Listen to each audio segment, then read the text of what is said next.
The very warmest of welcomes to you indeed, to the Aspire Dome in Doha, Qatar, and the Artistic Gymnastics World Cup. It's the second day of coverage at the penultimate World Cup of the season, with the World Challenge Cups set to follow after the conclusion of the action in Cairo next week.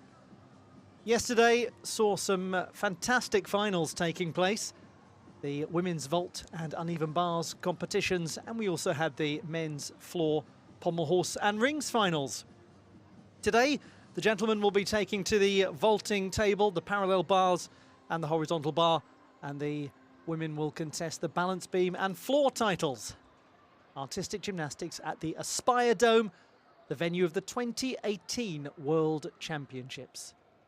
My name's Ollie Hogben. It's a pleasure to have your company, a pleasure to have their company as well, the spectators. Looking forward to some splendid artistic gymnastics action. The men's vault will be where we begin our coverage. The Aspire Dome is part of the Aspire Academy. It's located just outside of Doha proper in Al Rayyan. Al Rayyan is the largest municipality in the whole of Qatar, with a population of about 600,000 people. Famously hosted a lot of matches at the Qatar 2022 FIFA World Cup finals.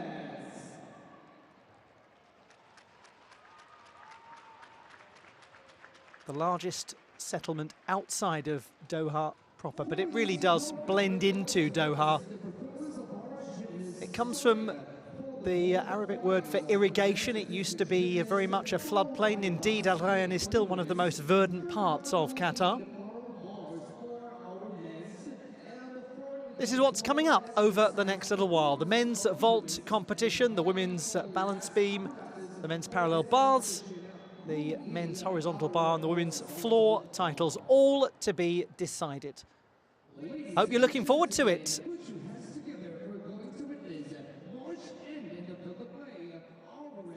Let's run through what we saw yesterday, starting with the women's vault competition won by Teja Belak, with her fellow Slovenian Čaša Kiselev taking the silver medal and Hungary's Greta Moyer winning bronze. On the uneven bars, a first ever World Cup title for the Australian Kate McDonald. Lucia Ribar won the silver medal and Audrey Rousseau, the Canadian, took bronze. It was a very successful time indeed for the Slovenian women's squad in yesterday's competition. For the men, on floor, Kazakhstan's Milad Karimi took the gold medal. It was a Kazakhstan 1 and 2 with a young man called Altinhan Temirbek finishing second. He's one to watch, and we'll have the pleasure of his company in the vault final that's coming up in just a moment. Sam Mustafi of Great Britain won the bronze.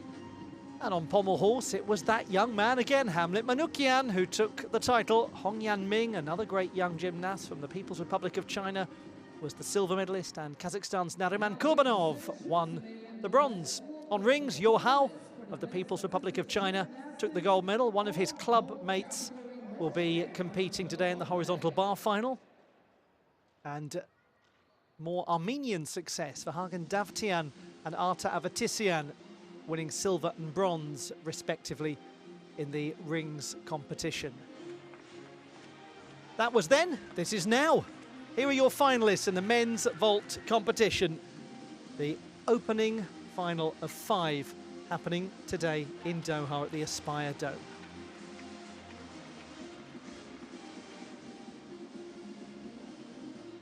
I'm sure many of you know, but it's important to state that under the new code of points, all of the vaults for men have had their difficulty score lowered by 4/10 of a mark.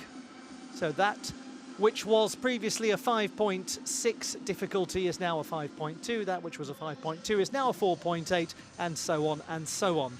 We'll look at the numeracy in more detail, but for now, here is a rough outline of how things looked in qualification.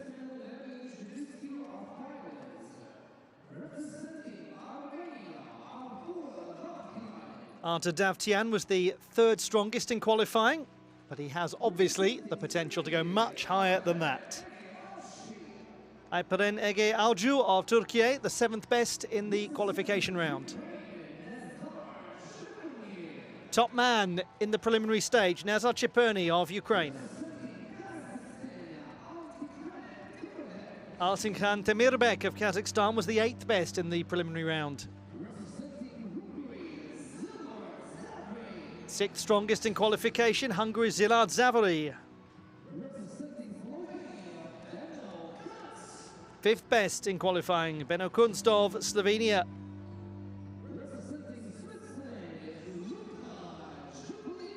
The 2nd best qualifier, the Swiss gentleman Luca Giubellini.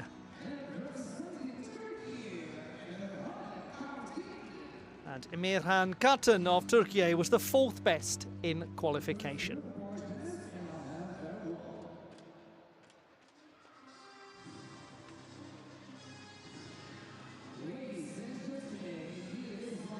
It should be a most interesting men's vault final, this. And it's fascinating and probably quite helpful that we're going to get Artur Davtyan as the first gymnast to go, because he was uncharacteristically not hugely precise on his opening vault in qualification, with an execution score of 8.333. The finalists in the men's vault competition and the top performer in qualification will be the 3rd gymnast to go, Ukraine's Nazar Chiperny, World Championship bronze medalist in 2023, the most recent World Championships. Artur Davtyan scored 13.5 or thereabouts, 13.533 if we're going to be very precise, and we may well need to be very precise in the qualification phase. Once again, a look at those finalists, with Davtyan the 3rd best in qualifying to kick us off, then Chiperny the top qualifier to go first in the order, and we'll have right near the end Luca Giubellini, the 2nd best qualifier. We expect then to see 2 5.2 difficulty vaults from Messrs Davtyan, Chiperny, and that's it. We expect to see 5.2 and 4.8 from Luca Giubellini. And we expect to see 4.8 and 4.8 from Messrs Temirbek and Karten. The remaining gymnasts delivered 4.4 and 4.8 in qualification. So 2 athletes then tied on difficulty, but performing, certainly if their intentions are realised, a slightly different combination of vaults. So Davtyan, we would anticipate delivering his signature Dragulescu first, followed by the Yo 2. And Nazar Chiperny will likewise, we understand, open with the Dragulescu, but then will deliver the double twisting Kasamatsu vault as his 2nd.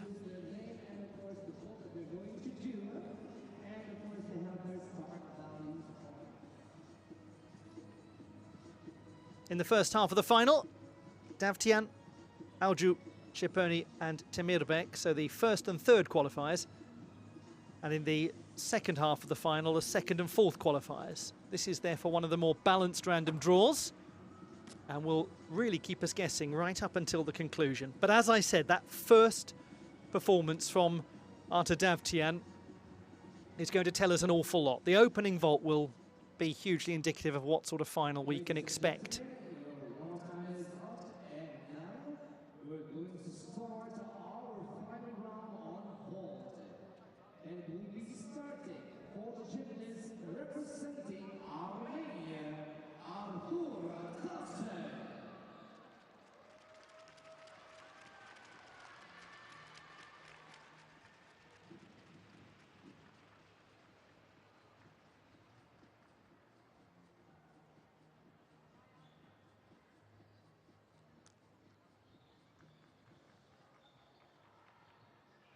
From Armenia, Artur Davtyan, the 32-year-old who has 2 Olympic medals on this apparatus. He will begin with the Dragulescu. In qualification, the execution score was 8.333. Uncharacteristic What will we see here? Yes, well, that's the end of that 8.333 business.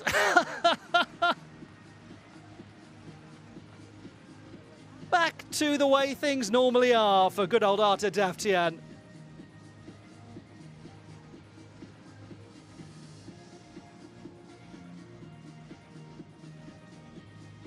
Very good tuck position. Boom, down he goes.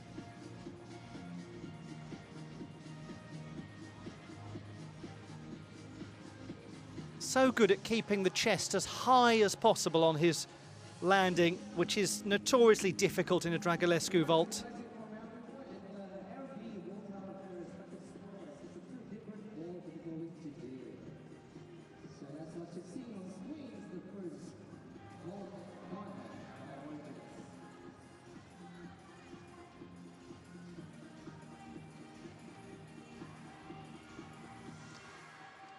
So how much of a gain is it from the 13.533 in the preliminary round?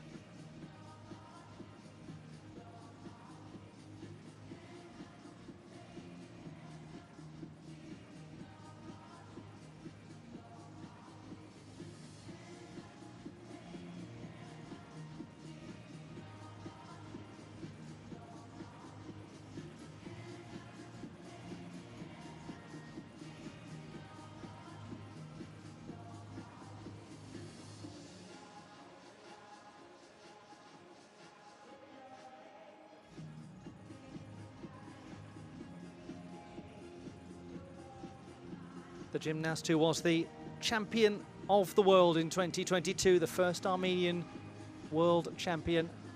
Announcing the score of our gymnast on his first vault at 14.433. The score 14.433, I believe. We'll just confirm that.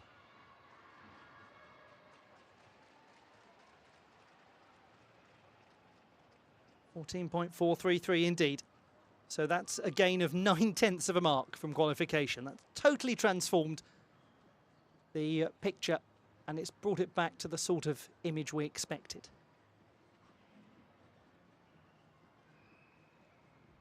Yo to the anticipated vault, and that is very fine from Arta Davtyan. That's going to be extremely difficult to beat. They'll know it. He'll know it. The gymnast who has won the last 3 World Cup vault titles in a row.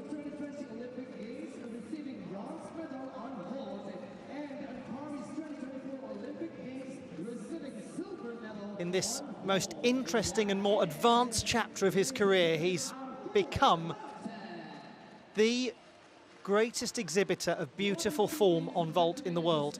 He doesn't necessarily always have the highest difficulty in a top-level final, but you can always guarantee that he will contend based on his precision and clarity.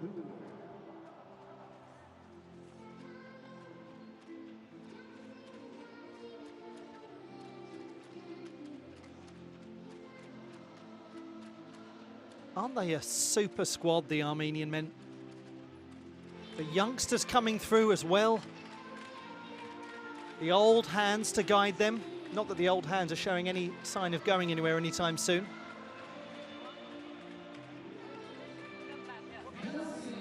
.466 for the second vault for a 14.449.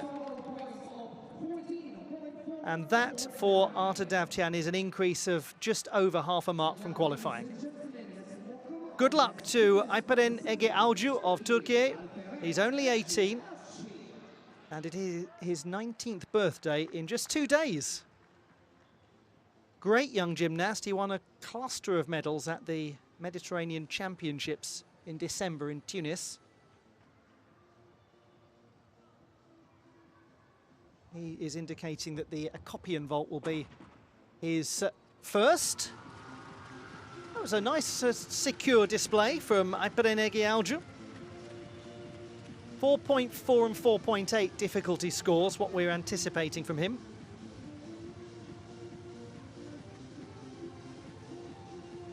nice to see at this World Cup a lot of the young athletes from Turkey getting their opportunity, and that's very important because their squad, just like the Armenian squad, is, trying to put it euphemistically, but getting on in years. They're starting to age now, and they're going to need the young gymnasts to come through and have a smooth transition, because every national team, and whatever the sport is, whether it's association football, whether it's gymnastics, you have to have the young athletes coming through smoothly alongside the very experienced gymnasts, so that the youngsters learn from the older gymnasts and indeed put a little pressure on them in the nicest possible way.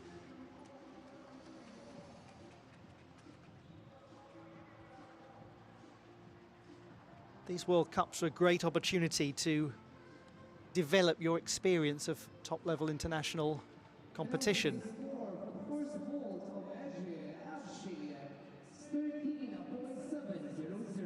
13.7. That's an improvement of about 2/10 from the qualification phase. That'll do very nicely. Now this we anticipate being his roche, the more difficult vault. He's the only gymnast we expect in this final to do a second vault that is more complicated than his first. Well, he was very low on the landing, may have made contact, but there's a lot to like about him. That indeed was the 4.8 difficulty roche, formerly a 5.2.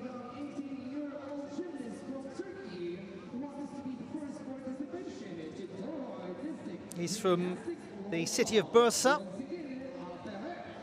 about 500 kilometers from Antalya. Antalya was where he competed at the Junior World Championships in 2023 and was 5th in the vault final. This will be the telling angle. He's got nice toe point as he vaults. Oh, he is close.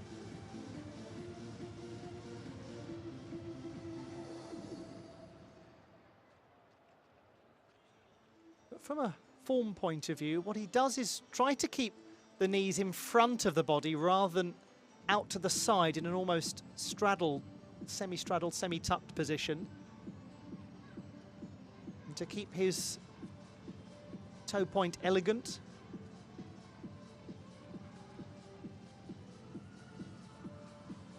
Now he's got a 13.066 for this vault in qualification. This was the one where the execution really took a hit.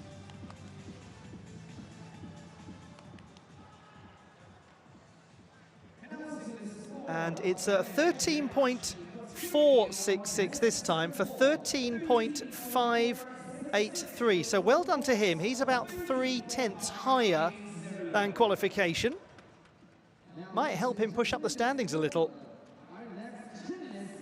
He does have the joint lowest difficulty of anyone in this final. But that's okay, he's an 18-year-old, he's got time. Nazar Cheperny of Ukraine, top qualifier with 14.333, but we've just seen Arta Davtyan produce 14.449. So the pressure is now on. Not that this gentleman can't handle pressure, he is the World Championship bronze medalist from Antwerp, and he won silver at the Youth Olympics. His Dragulescu has real elevation. He makes it look very simple. Very determined young man is Nazar Cheperny. Even when he gets medals, he talks about the need to improve, what he wants to do to refine his technique.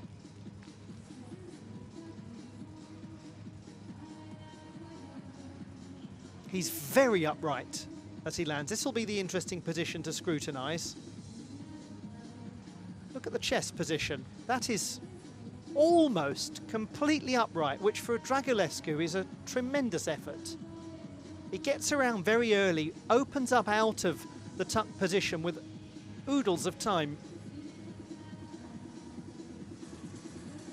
Does have a little backwards adjustment to stabilise, but it should be a very competitive score when one looks at Arta Davtyan's 14.433.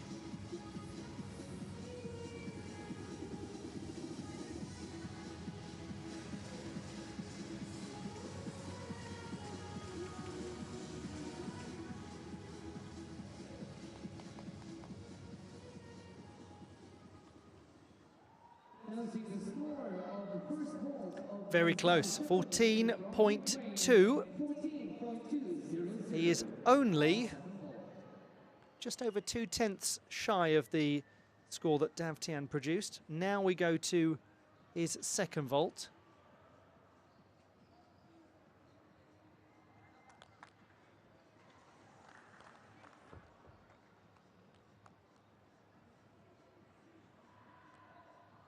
This vault scored 14.366 in qualification.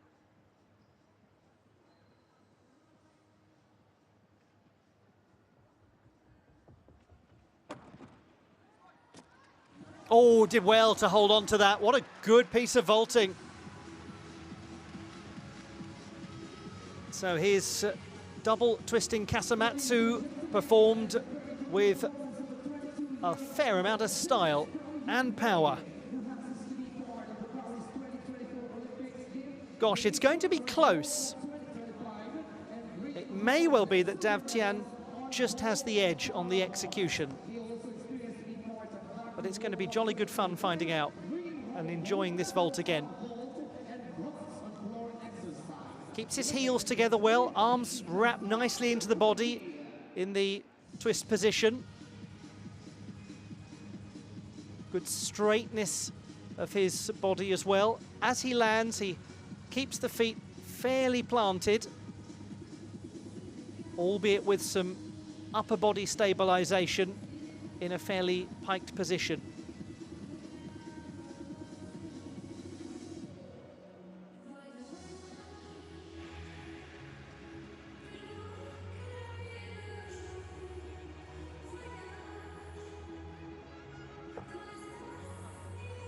$14.566 for that second vault, 14.383.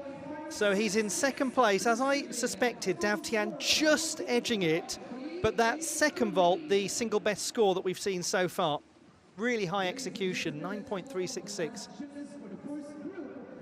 Now, if you watched the floor final yesterday, you will have been so impressed with this youngster from Kazakhstan. He's only 18, Altinhan Temirbek, won the silver medal. He's got delightful form, and he was the runner-up on vault at the Junior Asian Championships last year. We expect vaults of 4.8 difficulty on both occasions. Takes a little step out, so there will be penalty tenths. But otherwise, his 1.5 twisting Kasamatsu, very promising. And one imagines over time, then he will add that extra half twist of the body to turn it into a Lopez, as we just saw from Nazar Cheponi.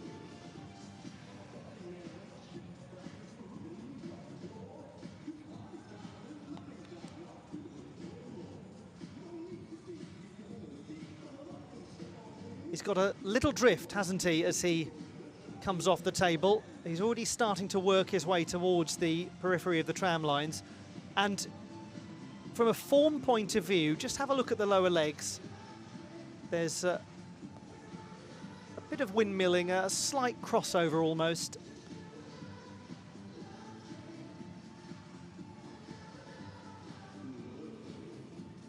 Difficult, unsighted landing.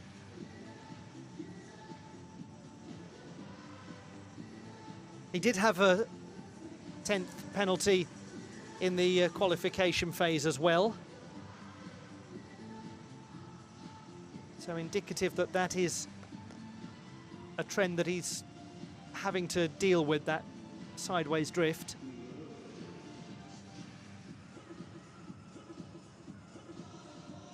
Cracking young gymnast, though.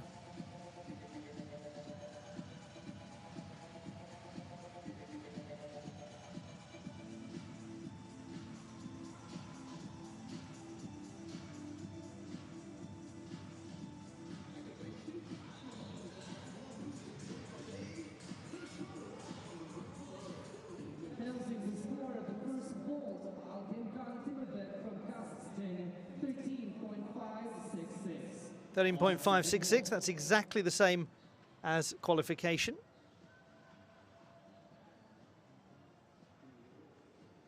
Now, this is where he had some execution issues in the preliminary round. He only picked up an 8.033 for what we expect to be a Roche. Can he land this one with stability? Yes, well done. What a nice performance.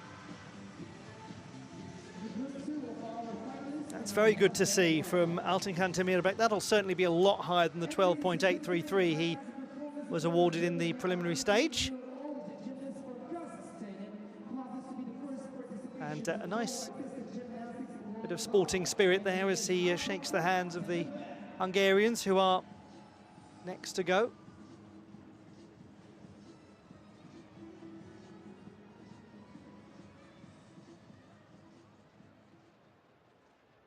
What's nice about watching that is one can see how that will become a Dragulescu in time.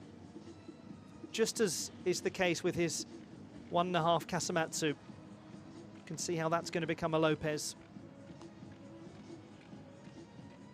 Important that he gets absolute mastery before throwing the extra 4/10 in.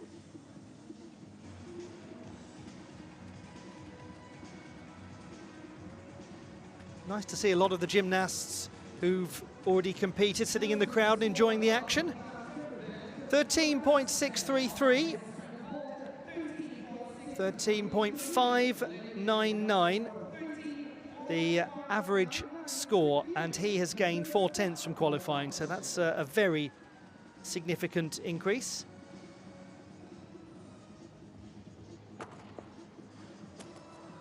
Well, what's really interesting, reflecting on that first half, is that every single gymnast has improved upon their qualification performance. It's everything you want to see from a final.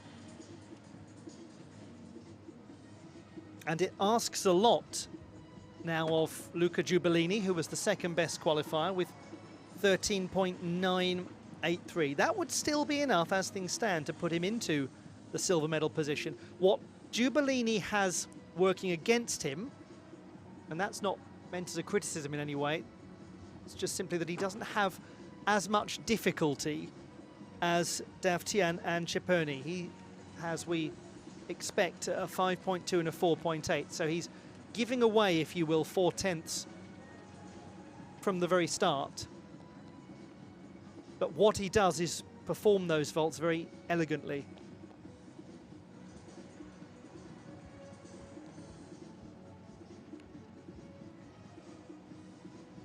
There's the bronze medalist from the last Junior World Championships, Szilárd Závory. We've got quite a crossover between those that contested the floor final and those that are contesting the vault final here in Doha, which is a fairly common occurrence in World Cup competition.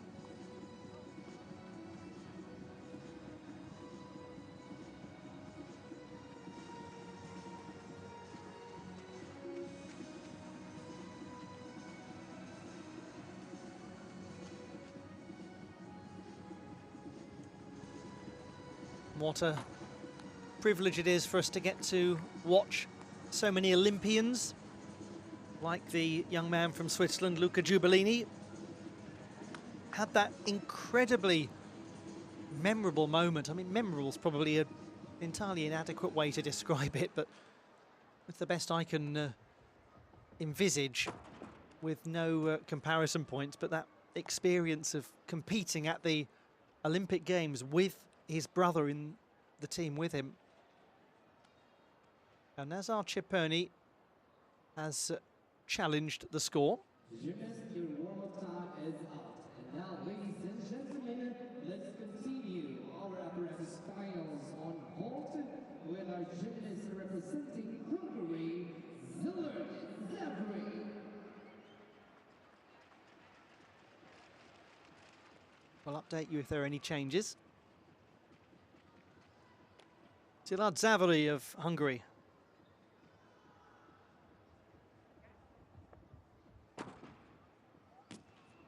He begins well. Gets real distance away from the table on the 1.5 twisting Kasamatsu. He scored 13.399 in qualification. It was the 6th best overall.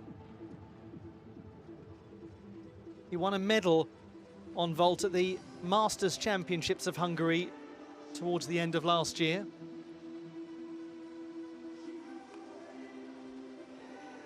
Frankly, he is somebody that one expects to see win quite a lot of national titles as he goes through his career. There's a very vibrant gymnastics scene in Hungary. It's one of the oldest organised gymnastics nations in the world. They've got so many prestigious competitions. Just all in all, one of the great sporting nations of the world. One of the great big hitters by population size when you look at their record at the Olympic Games. 14.033 is way up from qualification. Half a mark gained. Great start. This the lower difficulty vault.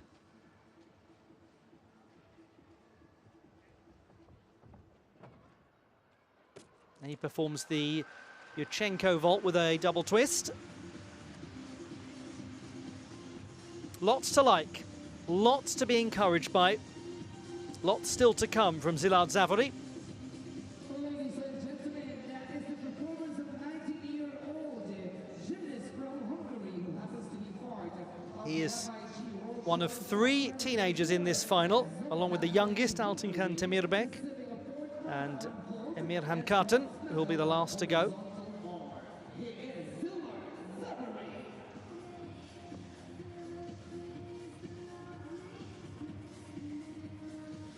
The double twisting Yurchenko, certainly more a staple of women's vaulting competitions. We do occasionally see it as a chosen vault in the men's events.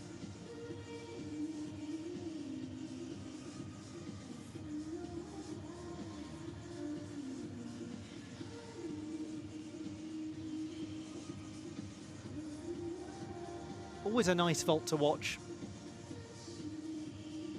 Anything with the Yurchenko entry.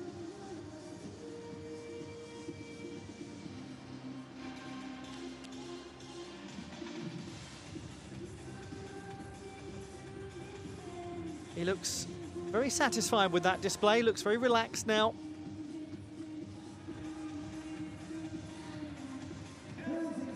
$13.833 is his average score. That is good enough for 3rd position, and he's up by almost half a mark from qualifying. What an excellent standard. No change to Nazar Ciperni's numbers.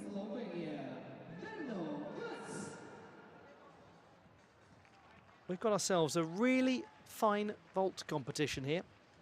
23-year-old Benno Kunst from Brzice in the east of Slovenia. Beautiful place, famous for its castle, which is now a museum. Very well done. He does take a big adjustment as he lands, but that is the Roche vault, which has been on the uneven side for him over the last little while. It's great that there seems to be more consistency coming, because he's a really fine vaulter. On the subject of really fine vaulters, as we see who's watching on from the crowd there.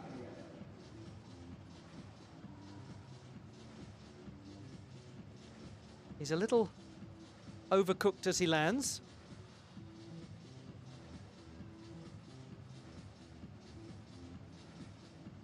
Big step forward at the conclusion of the Roche.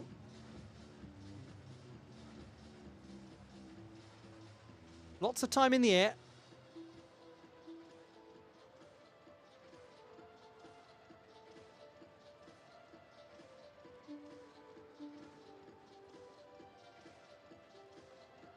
Found the first vault tricky in Osijek, but before that he was 7th in Antalya in the final with some very nice vaulting, 4th in Baku.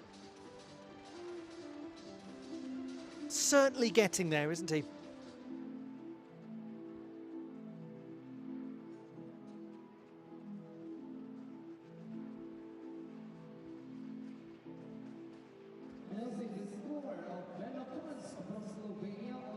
13.866. That is an improvement of 0.2 from qualifying. Another gymnast who's raised the game.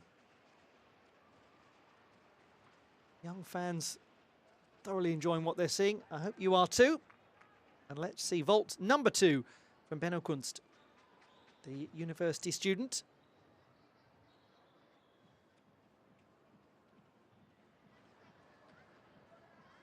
Indicating a low Yun vault. Lots to be encouraged by. Another strong performance by a Slovenian in this World Cup. There you have it, ladies and gentlemen, witnessing the performance of a 23-year-old Slovenian gymnast who happens to be here first participation to Doha Artistic Gymnastics World Cup. Let's have a look back at vault number 2 of Benno Kunst. Keeps the body nice and straight. His twisting is secure in its form.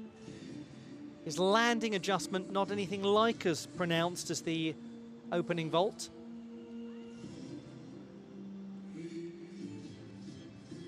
A little piked as he lands.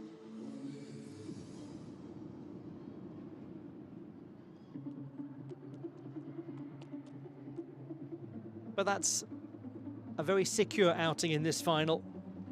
And as I say, it's just really good to see his consistency is changing. He's becoming much more dependable across 2 vaults. And hopefully he's encouraged by that. Hopefully he's enjoying his gymnastics and believing in himself when he gets into these World Cup finals.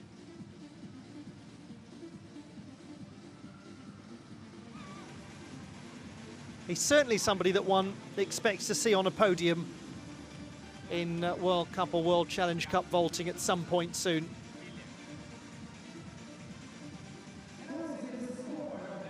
.633 for that second vault, 13.749.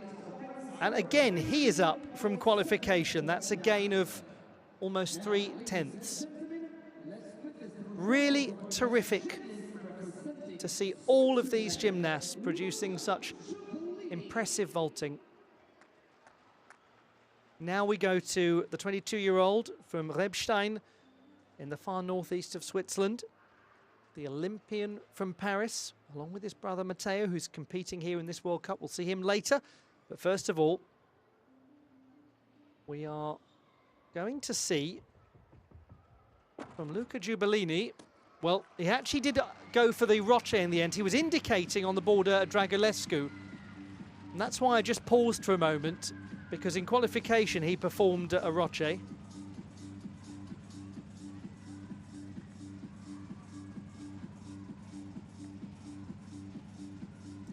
Again, this was a vault with a big adjustment on the landing.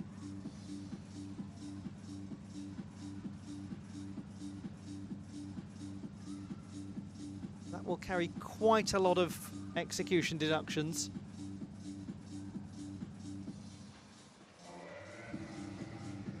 But I did wonder for a moment if we were indeed going to see a Dragulescu, which, as I'm sure many of you know, would be the additional half twist of the body to land facing the vaulting table and to thereby garner 4 extra tenths of difficulty. Announcing the score of our gymnast Luca Giubellini from Switzerland on his first vault, 13.466 on second vault.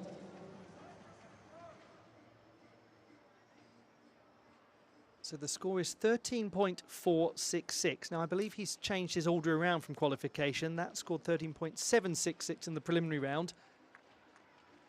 And now what he's indicating is the double backwards pike Tsukahara vault. Indeed, that's what we see, and he was not fully round.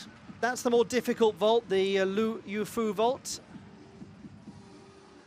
And he performed it really well in qualifying, 14.2 score.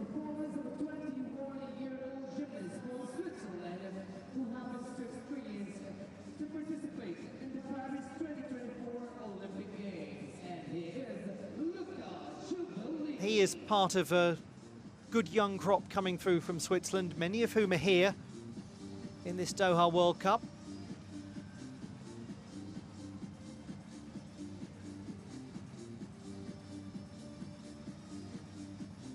Unfortunately for the Swiss gymnast, that will be quite a drop from his qualification performance. Full mark naturally to be taken off the score.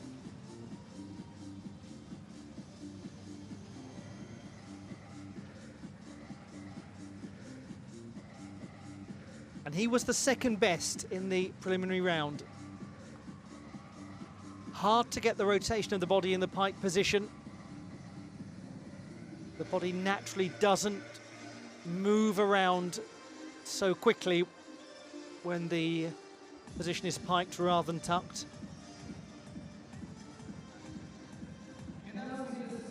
So it's 12.766, 13.116 the average, and that is unfortunately over 3/4 of a mark lower than the preliminary round.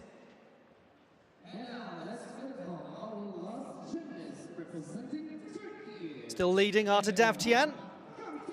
Second, Nazar Çipöni, who is going to make it onto the podium to join them. This is the fourth best in qualifying. Emirhan Kartan of Turkey, just 19. He won the silver medal on vault at the Junior Balkan Championships in Istanbul in 2023. He was also part of the team that won the title. And he does very nicely there. A further half twist of the body than the Lo Yun vault that we saw earlier on. A 4.8 difficulty score.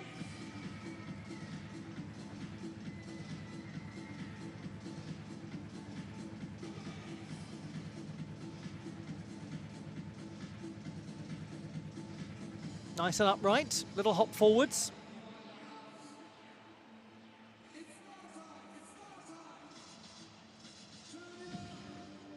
A little loss of his tidiness in flight, perhaps.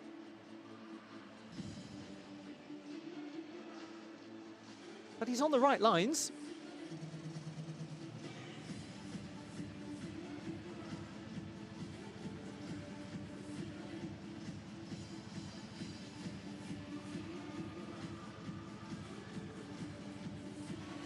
Announcing the score of Emirhan Kartan from Turkey on his first ball, 13.766. 13.766 for Emirhan Kartan of Turkey. That's very close to qualifying, just over a tenth down, but not a huge drop. This is the last vault in this final.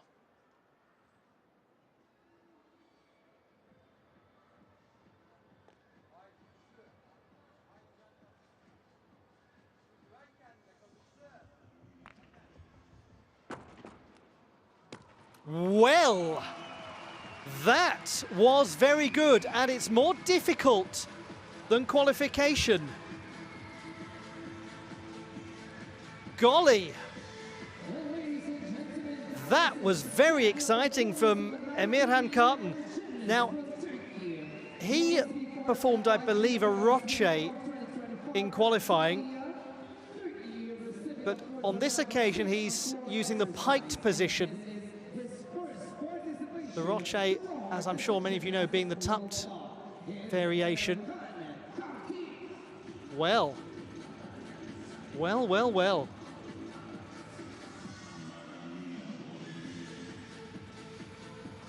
Got to make sure that the pike position is strong, that there isn't too much bending of the knees to make it explicitly clear that it is indeed a piked vault.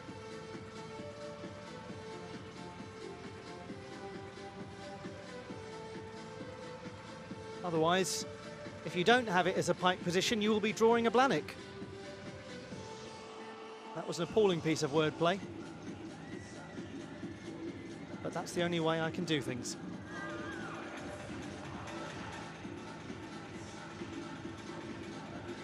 Indeed, the Blanik vault. Gets him a 14.533. Brilliantly done.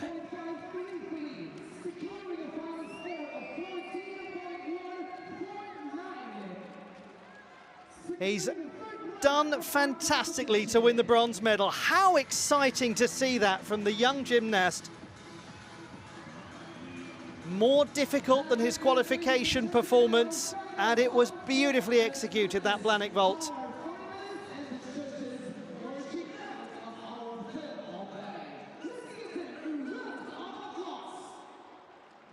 Well, I talked earlier about the young gymnasts from Turkey coming through and having a fine opportunity at this World Cup. And they have delivered some lovely work, as has he. Classified results to come.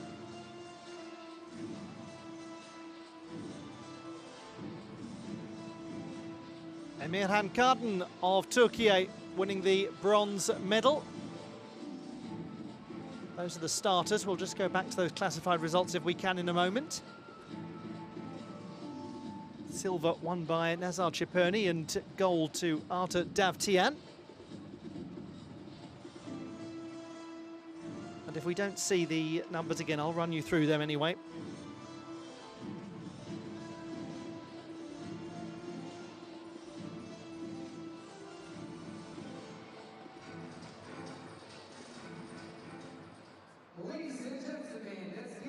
It was 14.149 for Emirhan Kardan, 14.383 for Nazar Chipurni, and 14.449 for Arta Davtyan. Bronze, silver and gold. Super work from the young man from Turkey, the Junior Balkan Championship silver medalist. The classified results in the men's vault competition: Emirhan Kardan taking bronze with 14.149 for his first ever World Cup honours. Nazar Chipurni of Ukraine wins silver with 14.383, and the gold medal to Arta Davtyan with 14.449, a real improvement from qualification.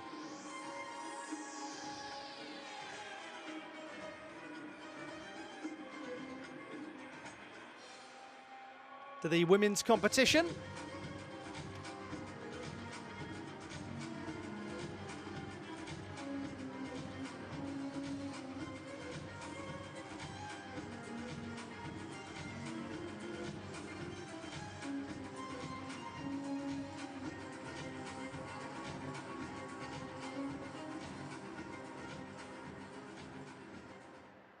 Now let's welcome the finalists for the women's artistic gymnastics balancing apparatus as they enter the field of play. Let's give them a round of applause.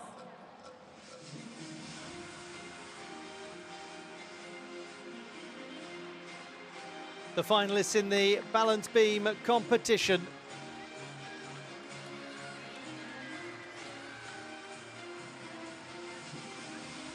We've got some real specialists on this apparatus to come.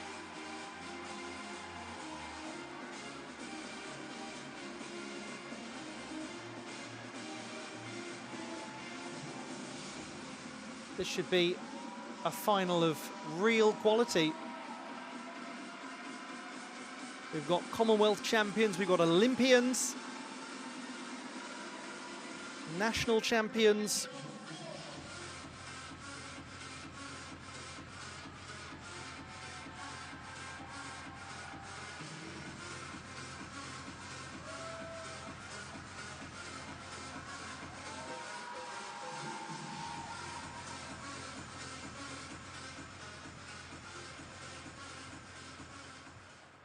Ladies and gentlemen, let me introduce to your finalists representing Croatia, Kristina Zwicker. Kristina Zwicker, fifth best in qualifying. Representing Australia, Kate McDonald. Commonwealth Games champion Kate McDonald from Australia, third best in qualification. Sabrina Maneka-Voinia of Romania, second best in qualifying. Hungary's Greta Moya, the top performer in qualification. Vita Prijanovic of Slovenia, the 8th best in qualifying.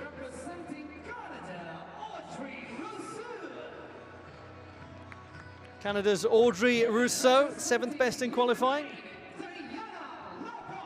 Poor old Tina Zelčić has been forgotten. Diana Lobok of Ukraine, 4th best in qualifying. There we go.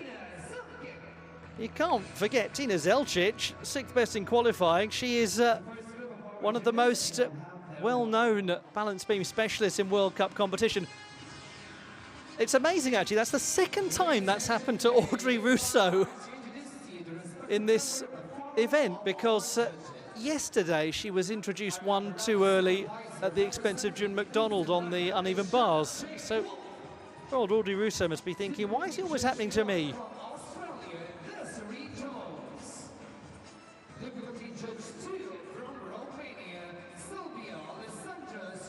The finalists in the women's balance beam competition, and the top performer in the preliminary round will be the 4th gymnast to go, Greta Moya of Hungary. She won the title at the Hungarian Apparatus Championships in September. We also have here Sabrina Meneka-Vojnia. She was the 2nd best in qualifying, but with the same score as Moya. Real difference, though, in their difficulty execution split. 6/10 up on difficulty, 6/10 lower on execution, the Romanian. She was the runner-up at the European Championships in Rimini last year. There's the gymnast who won the Commonwealth Games title in Birmingham in 2022, Kate McDonald. She's having an excellent World Cup.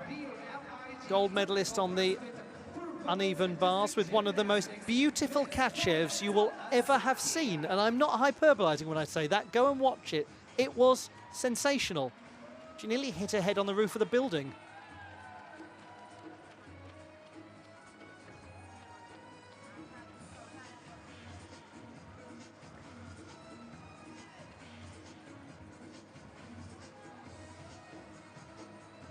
We have in this final the 1st, 2nd and 3rd in qualification, all in the opening 4.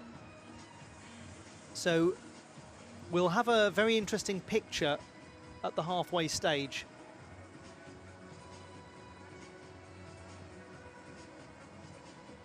And we've got the 2 Croatian beam specialists in this final, Cvica and Zelčić.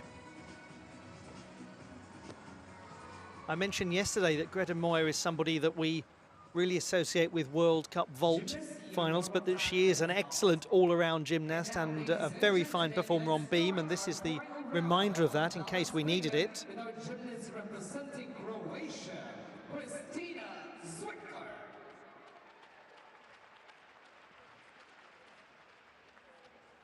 We start with a gymnast who is just beautiful to watch on beam. She's a very skilled performer on this apparatus. Elegant, poised, controlled. It's very much her piece. She is somebody who's always prioritized the delivery of her performance rather than the difficulty of it. 22-year-old from Zagreb, Kristina Cvica, who has been a World Cup champion on beam. Smooth switch leap mount to start. Just a little adjustment coming out of the free walkover. But the pike, very good.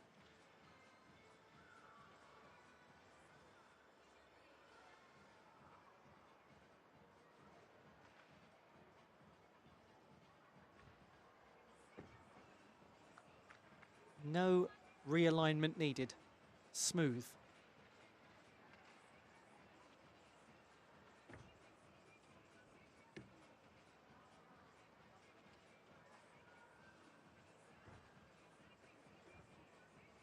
Perhaps just lacking the elevation on a couple of the jumps,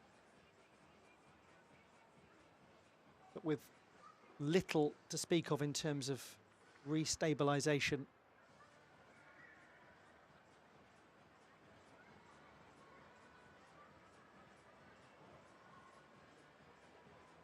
Just fluid throughout. Important moment here. Does have some oscillation on the horizontal axis.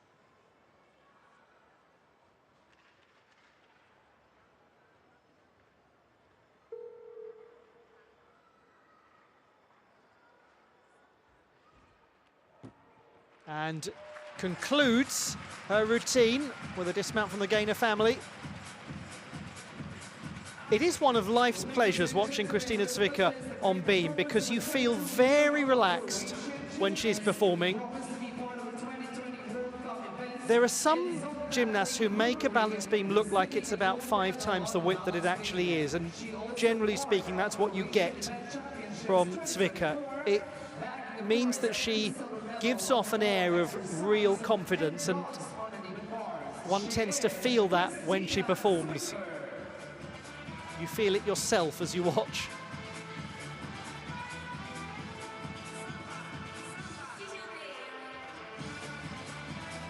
She's often had the highest or among the highest execution scores in World Cup or World Challenge Cup beam finals.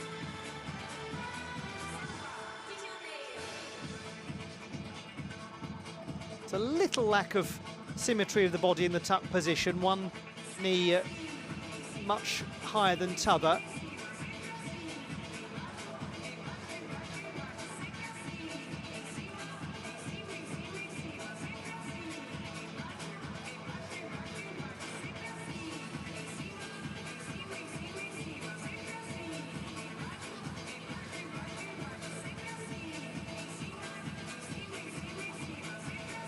A bit of Bellini being played, I think. Samba de Janeiro, if I'm not mistaken. It was one of the France 1998 anthems. 12.266. Execution is down a little from qualification. Difficulty remains the same, so a drop of about a quarter of a mark.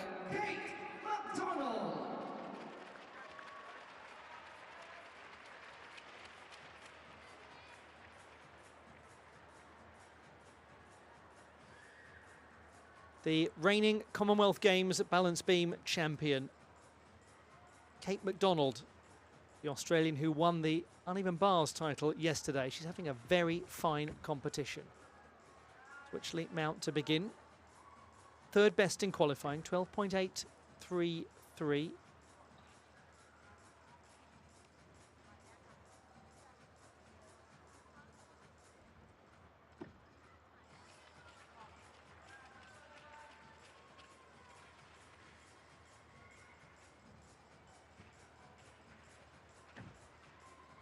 Good walkover.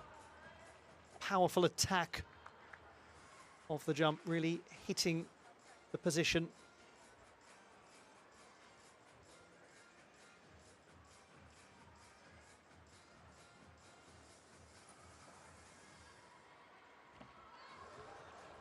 Regrettably, off the apparatus to concession of a full mark.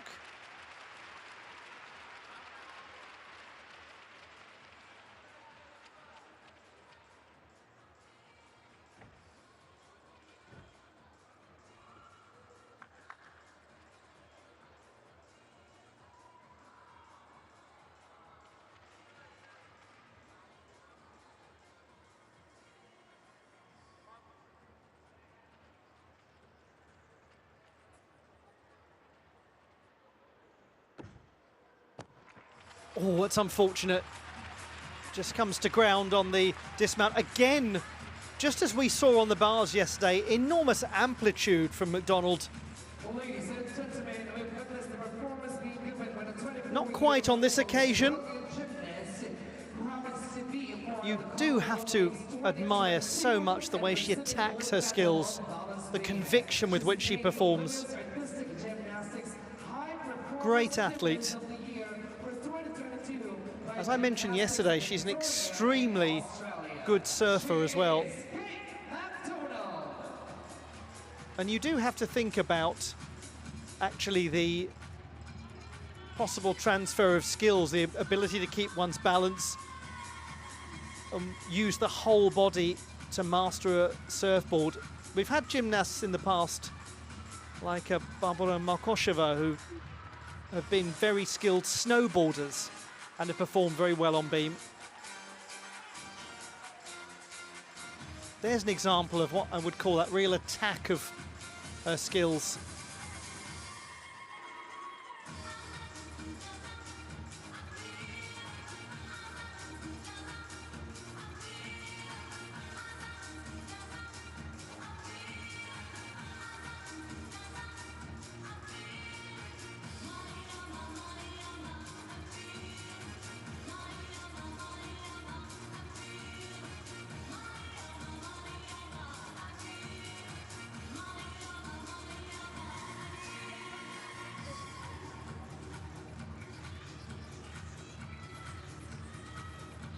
Kate MacDonald, a score of 10.933.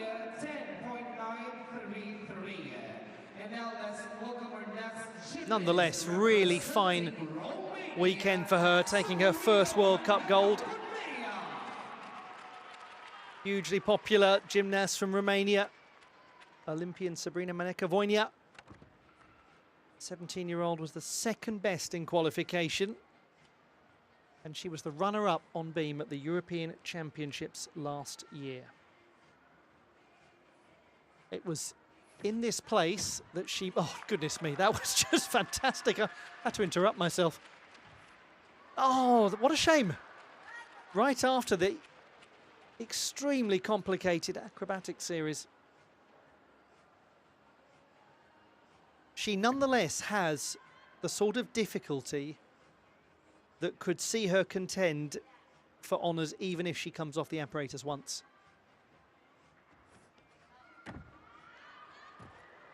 Now it becomes a little trickier. But as I was going to say, this is the setting for where she won 2 World Cup gold medals in her senior international debut. That was a couple of years ago. Beam and floor champion in Doha.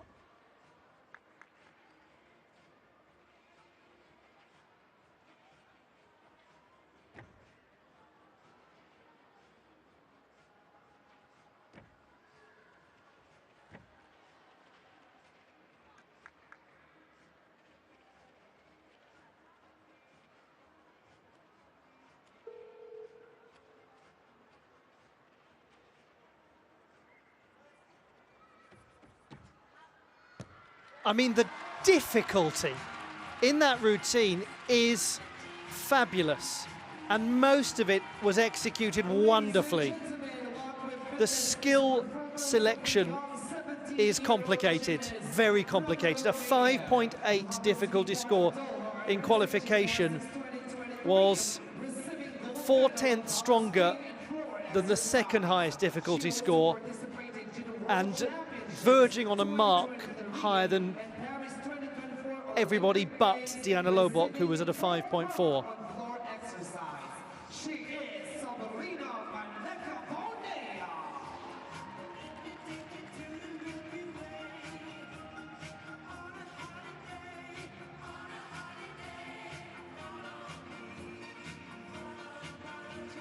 Tremendous twisting work to get around and fully aligned. And then it's really close. She almost stays on there. Look at the physical energy put into getting up to tuck around twice at the conclusion.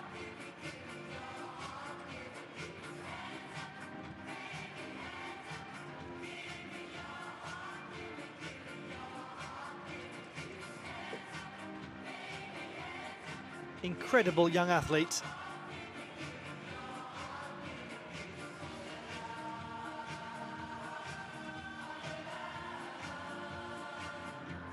She only recently returned to international competition after the Olympiad at the lovely city of Jesolo Trophy, outside of the World Cup calendar. 11.6, so that is a drop of about 1.5 marks from the preliminary stage for the Romanian. It means that Christina Zwicker has stayed in the lead. Here's the top qualifier, Greta Moya of Hungary, the same as Sabrina Maneka-Voinea in qualification, 13.133, but with higher execution. Indeed, the highest execution of anyone in qualifying, for reasons like that.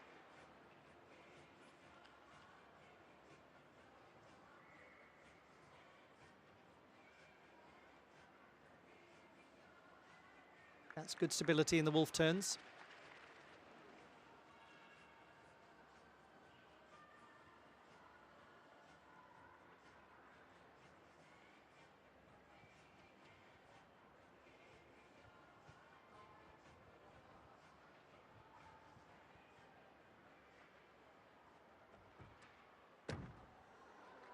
Oh, what smoothness to hold on to that.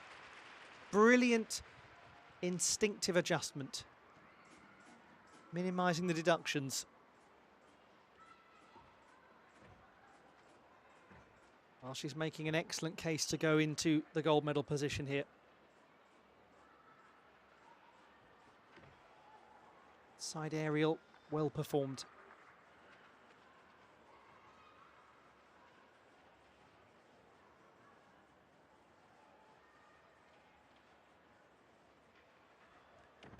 And then the side somersault. Again, stable.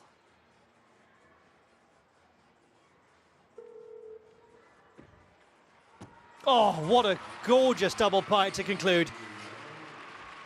That will change the leaderboard with no doubt.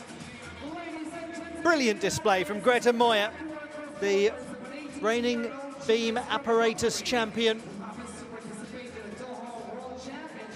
And the reason I specify the apparatus champion is they also have apparatus titles at the Masters Championships a little later on in the year in Hungary, but at the apparatus championship she won the beam and floor title and indeed vault, and she won bronze at the Masters Championships on beam a month later.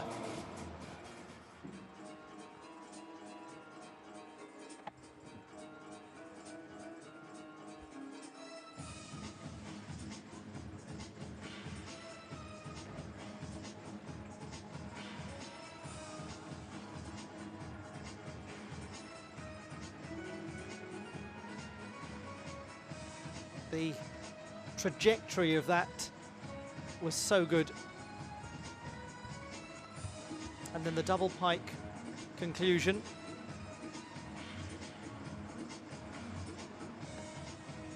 Pretty well spot on. That's an entirely justified reaction, frankly. It was a very good display.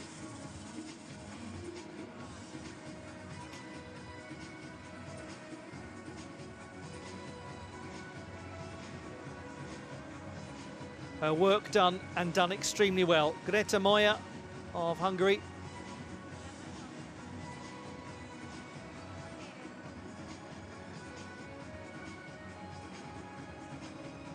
It was back in 2020 that she won silver on beam at the Junior European Championships.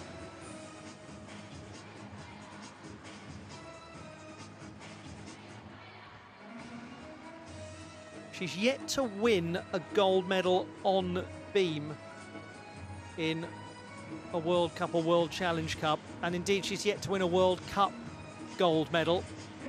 But that is going to be really hard to beat. 13.133. She's gained a tenth of difficulty, lost a tenth of execution. She's well and truly in the lead. Her only gold medal was at home in Sombate in 2023 on vault. That's World Challenge Cup level. This would be a big title for her if she holds on. And Christina Zwicker is in the silver medal position at the halfway stage as the 5th best qualifier. I think I might have said that Zwicker got the same difficulty as she did in qualification, but she was, I believe, just 1/10 down, 4.7 compared to a 4.8 in the preliminary round. Now we have to come in the second half of this final. Only one gymnast who is in the top 4 qualifiers, but we've got to watch her carefully. Diana Lobog of Ukraine, who has a 5.4 difficulty, which is 1/10 higher than we've just seen from Grete Moyer.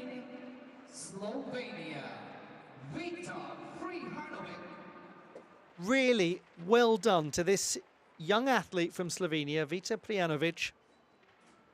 She has made 2 finals this weekend. She was the 8th best in qualification for the beam competition. Good, smooth switch leap mount to start. This is a piece on which she really does excel.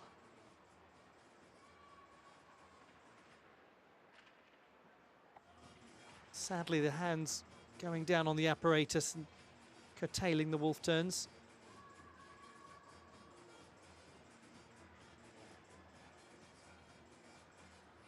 Nice performance, this. Some expressivity, some poise.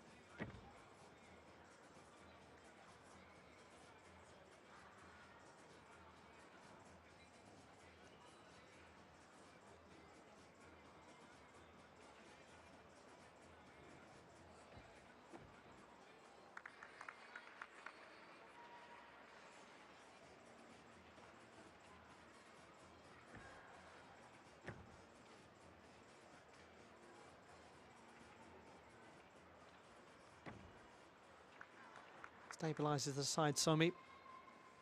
She stabilised everything since that issue with the wolf turns. Wasn't that nice to watch? It's always a real pleasure when you get to see a new gymnast in televised finals. And Vita Prijanovic has been memorable this weekend. But that's the one that we really were excited to see because it's a favoured apparatus for her.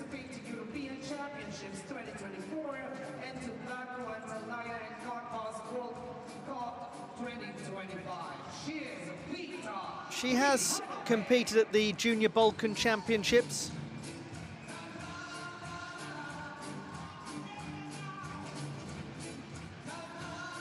That was a good assured start. Must feel really nice as a gymnast when you hit your mount in a big World Cup final.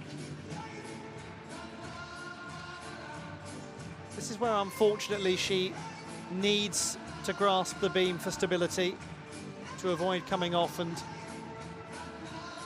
sacrificing a full mark for an unintentional dismount.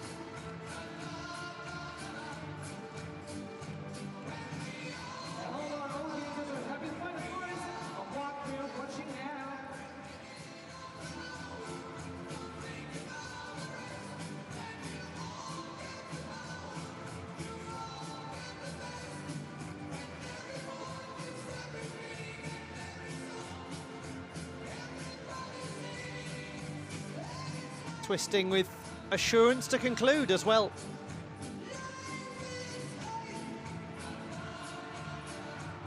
She's overcome real physical difficulties with juvenile idiopathic arthritis as well, Vita Prijanovic. 11.566, the execution and difficulty both dropping, but really a lot to enjoy about her work. She's done well this weekend. Now another of the stylish Croatian gymnasts on beam. This is Tina Zelčić. She too is somebody who prioritises the clarity of her performances over excess difficulty. And again, we see why.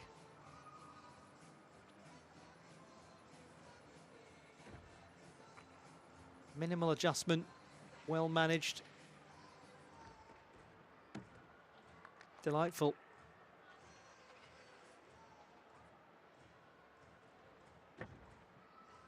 Nice free walkover or front aerial.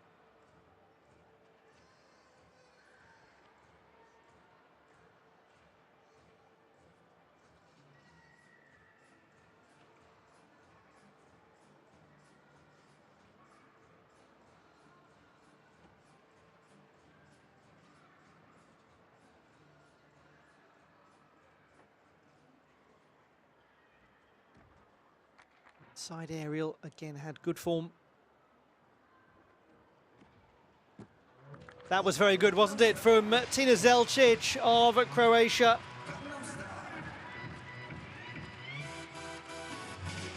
Very experienced. Still very young, though, only 22, the athlete from Zagreb. She has won 4 World Cup medals on beam.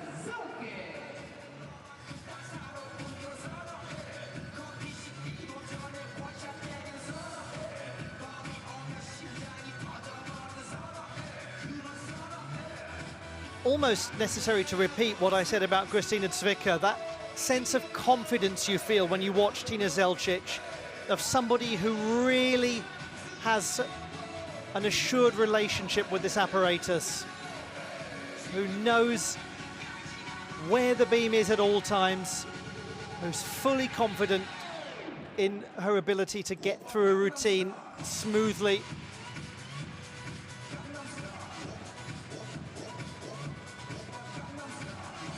A lot of poise.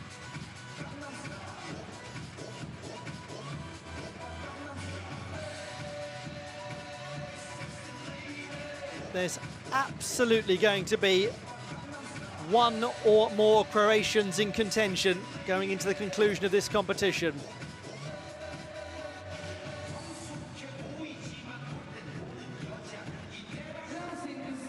very good. 12.766. Tina Zelcic goes ahead of her teammate Kristina Cvica. So we have Moya, Zelcic and Cvica 1, 2 and 3. 2 to go. Here is a champion at World Challenge Cup level on the beam. Audrey Rousseau, massively experienced Canadian. First two in this final mount from the side of the apparatus, using the candle mount.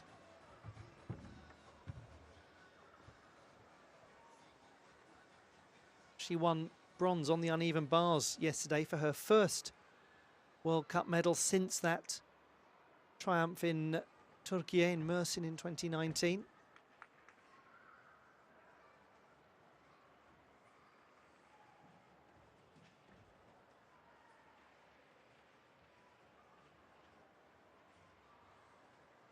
This unquestionably has started as a performance that will challenge the podium. And just about continues thus. Stayed on so well there.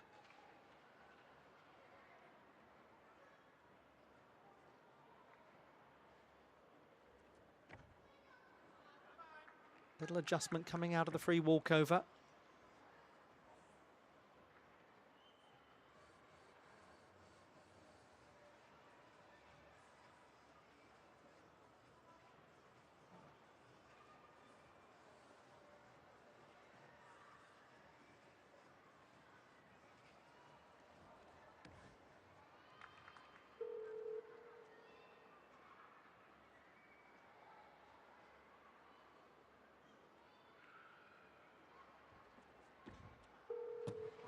Audrey Rousseau of Canada. She did pick up her 10th penalty in qualification. We certainly heard there that she was running close to time. Now, nonetheless, that should be in and around contention with 1 to go. We look back at how she began this with the candle mount.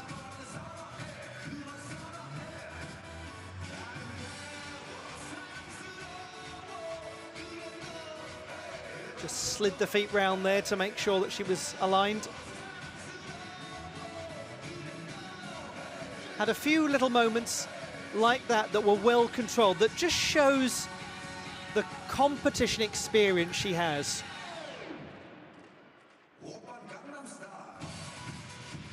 One of the most experienced in the field of any of the women's events at this World Cup. And one of the most fiercely determined as well.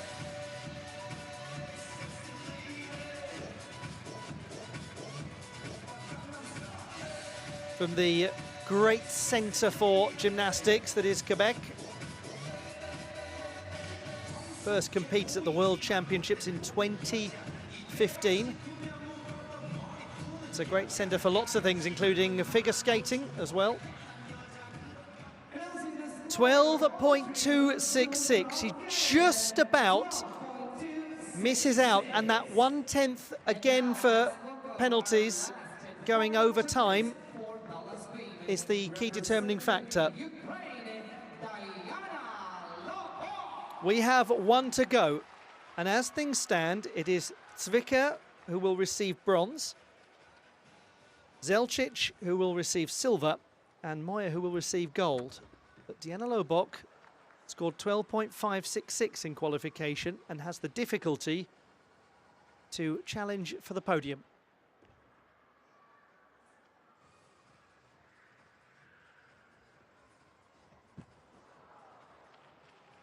Unfortunate there, just losing position.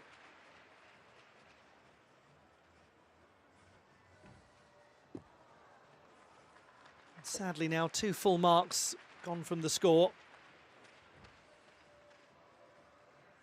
She has been a World Cup medalist on beam. That was at the World Challenge Cup in Varna, Bulgaria last year. There's a lot that's very good about this display. only 16. She's yet to compete at World Championship level as a senior. She has competed at the European Championships as a senior. Oh, lovely stability in the wolf turns. That was beautiful.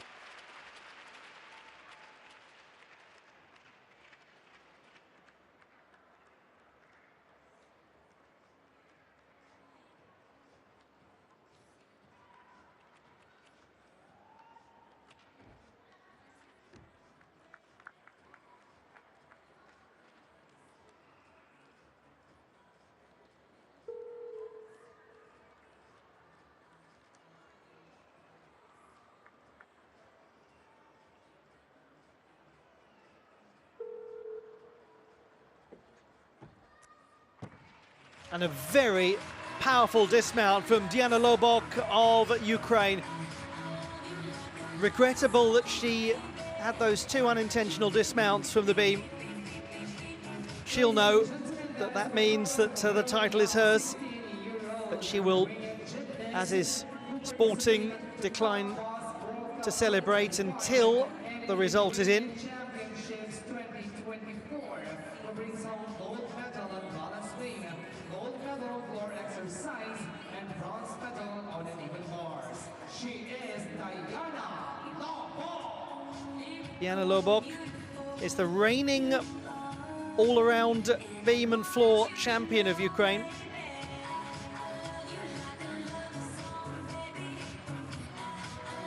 That's just one of those things that happens from time to time to any gymnast on the beam, let alone a very young one.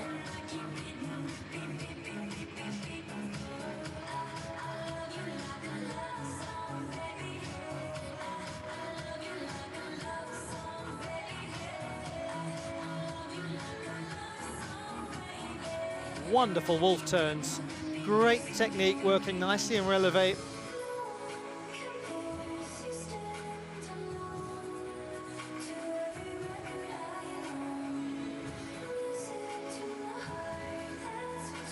A little piked as she comes out of the tuck position.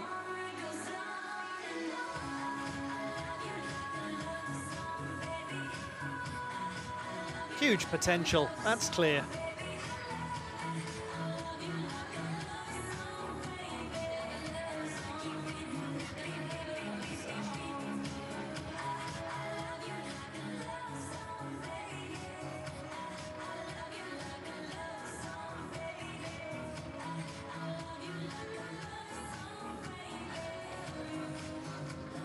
Announcing the score of 10.166 for Diana Lobok, and that brings to a close what was a really entertaining beam final.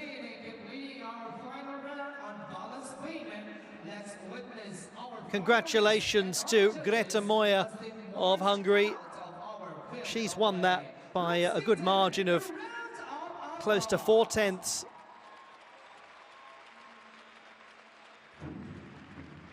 And the two Croatian beam specialists making it onto the podium.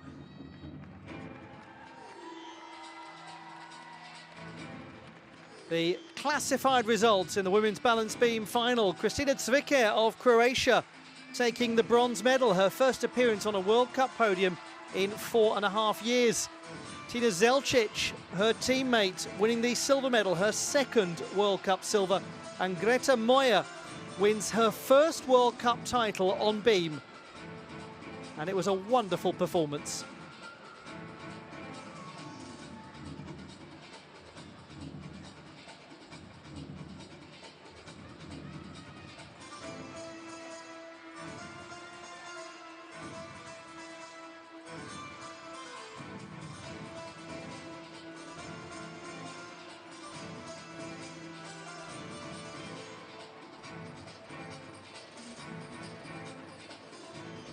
And now, ladies and gentlemen, we are on the third apparatus for our final round, and that is the parallel bars. Now, let's welcome and witness as they march in the field of play our respective member of the panel of judges.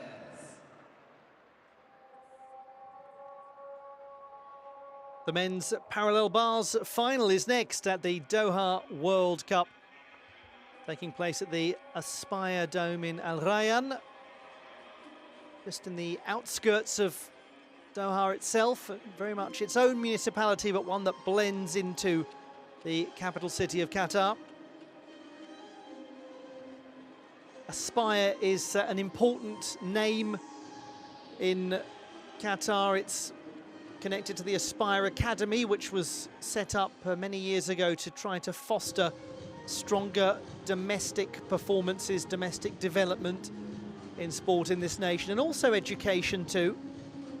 It's been particularly useful to the national football team of Qatar, bringing a lot of young athletes through, allowing them to have opportunities to train and play overseas in countries like Spain, in the lower leagues there. And indeed, Qatar have had real success, winning a couple of AFC Asian Cups. And the most recent Asian Cup of football was held in this country in January and February of last year, and this whole area, Al Rayyan, was used for a lot of the matches. So that's where the name Aspire fits in, and its role in wider Qatari sporting culture. Let's go back to our focus now, the men's parallel bars final, and here are the gentlemen who've made it into the top 8. Congratulations to them and good fortune to them as they take to the parallel bars.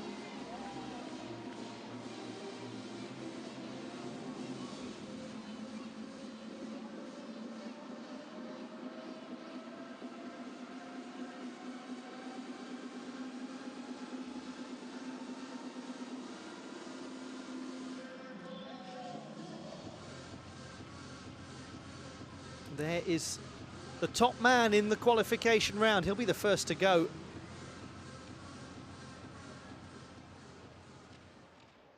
Ladies and gentlemen, let me introduce to you our finalists. Representing Australia, Jessie Moore. Jessie Moore of Australia, the reigning Oceania all-around champion and top qualifier. Great young gymnast. Competing shortly after his brother Luca in the vault final, Matteo Giubellini of Switzerland, third best in qualifying. Yehor Perepolkin of Ukraine, the 8th best in qualifying. Sam Mustafi of Great Britain, 5th best in the preliminary round. One of the most experienced gymnasts in the world, James Hall of the United Kingdom of Great Britain and Northern Ireland, 7th best in qualifying. Might see a new skill from him. Nazar Cheperny of Ukraine, 2nd best in qualification. Altan Doğan of Turkey, 4th best in qualifying. And Kevin George Buckley of Slovenia, the 6th best in the preliminary round.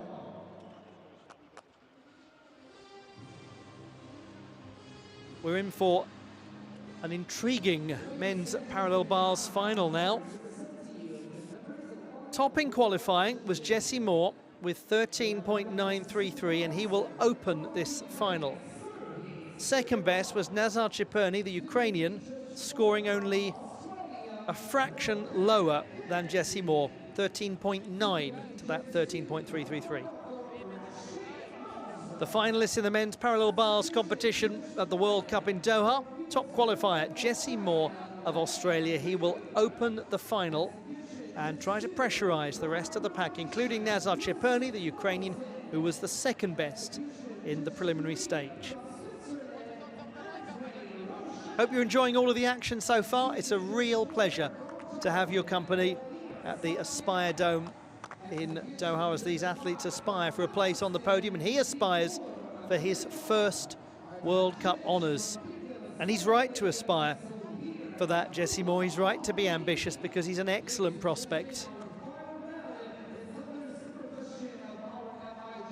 Quite a few youngsters in this field. James Hall is the elder statesman, despite still not being 30 years of age.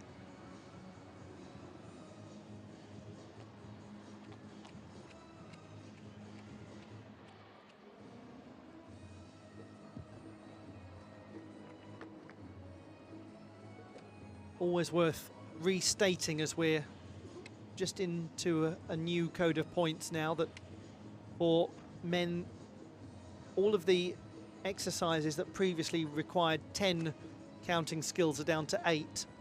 So routines have been shortened in terms of difficulty, sometimes in the time actually allowed.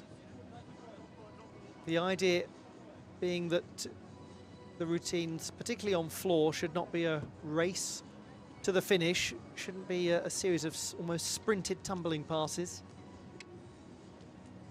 And it means that certain skills will fall in and out of favour. Skill selection in gymnastics, as I'm sure many of you know, is dictated by the award that is given to those skills in the code of points, and sometimes adjustments are made where certain skills lose some of their difficulty value and are, as it's often called, downgraded, and some are upgraded. That sort of thing has happened with the Wendeschwings, the circles performed on the pommel horse. It might well be we're going to see a lot more triple back somersaults on the horizontal bar. All rather interesting. Lots to be ironed out in the wash as we go through the first full year of this code of points.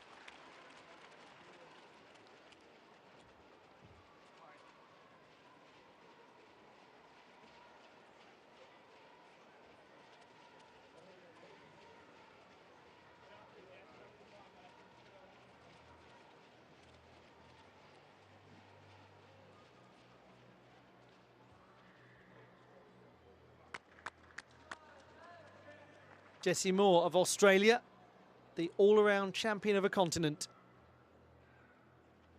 and the top qualifier here.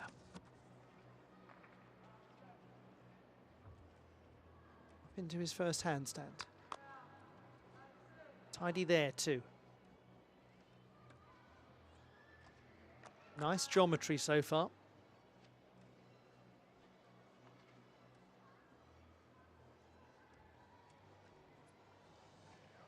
Oh, that was smooth.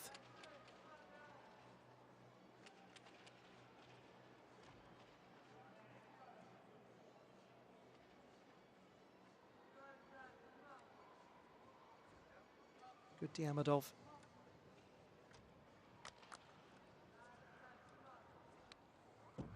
Oh dear, that was just pretty as a picture. What a lovely start from young Jessie Moore. He had a very good execution score in qualifying, 8.833. That is essential because there are a couple of others to come who've got stronger difficulty.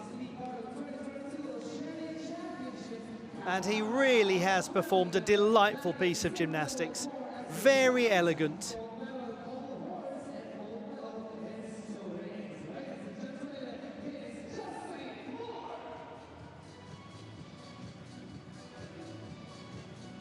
It's all about good geometry, the parallel bars.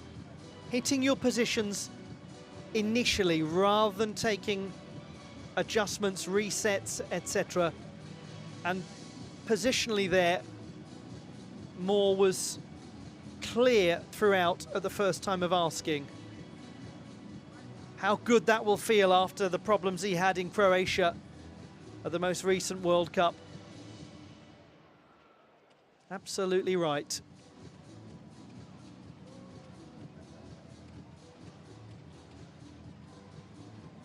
.933 in the preliminary round.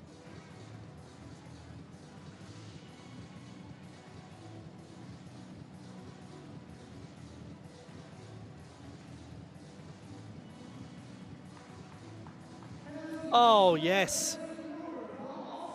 14.1 for Jessie Moore. He's picked up the 1/10 bonus. The execution's up a little. Cracking start from the Australian. He's really in contention for a medal. He might be in contention to win it. A long way to go and some great gymnasts to come.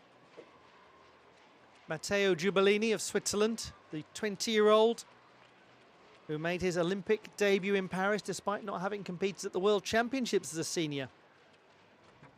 The Swiss have produced some wonderful parallel bars gymnasts over the years. It's a strong piece for them.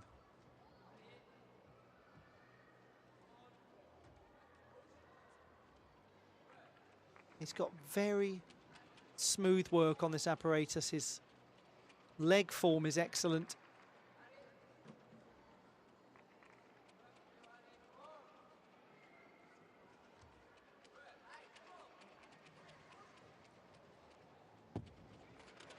He does have quite a bit of adjustment on the landing, Matteo Giubellini, but the interior of the routine had finesse.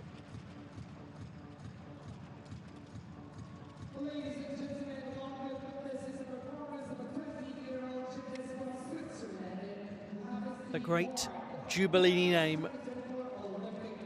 I'm sure many of you know that his father competed at the Games in Barcelona.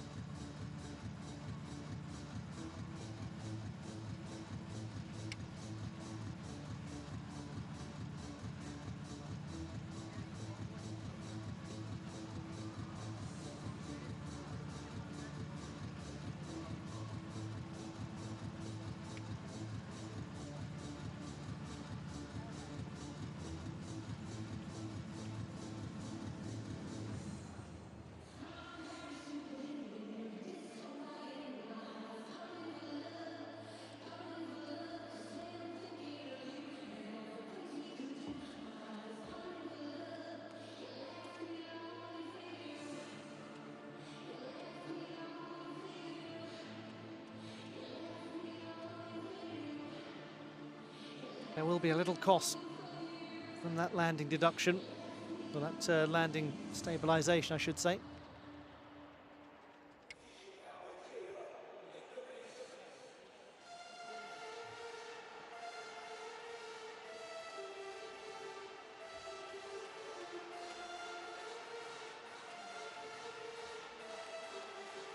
He looks content with that number, 13.7, and it is an improvement from qualifying. His execution is up, a gain of just over 3/10. Well done to him.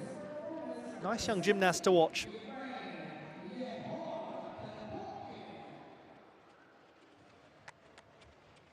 To Yehor Perepolkin of Ukraine. He's only 21.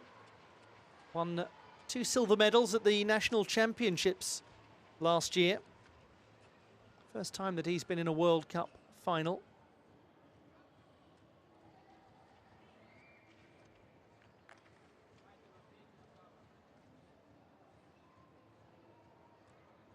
He too is looking poised at the start, does very well there. There was a bit of compression of the arms, and that could so easily have been really problematic. First tip help we've seen of this final. And again, he does just have to push up into handstand, and double pike nicely done to conclude.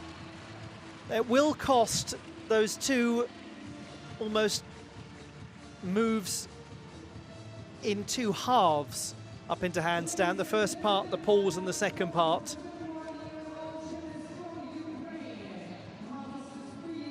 But lots that was well delivered. Great experience for him making this final. Again, Ukraine, another of the men's squads that is going to need the next set of gymnasts to come through and step up. So these World Cups will be of great importance. It's always fascinating at the beginning of a new Olympic cycle when you start to think about how the teams might be formed, who's going to slot into which role, which apparatus. That's a really good example of a quick save to minimize deductions as best as possible. He's a little bent in the knees as he pikes.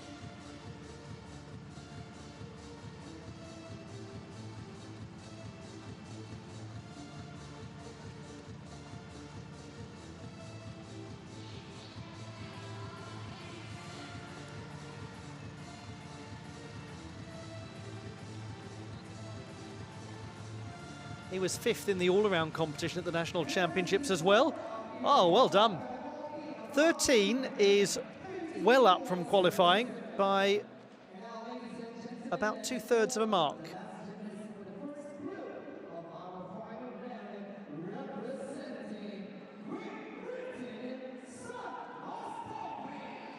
Now we go to the last gymnast in the first half. This is Sam Mustafi of Great Britain. He really was a pleasure to watch yesterday, taking bronze on floor with a very clean performance. 5th best in qualifying here.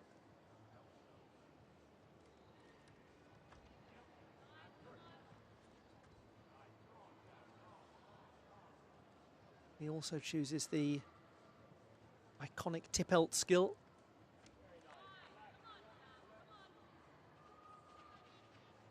His teammate James Hall watching on, giving him plenty of encouragement.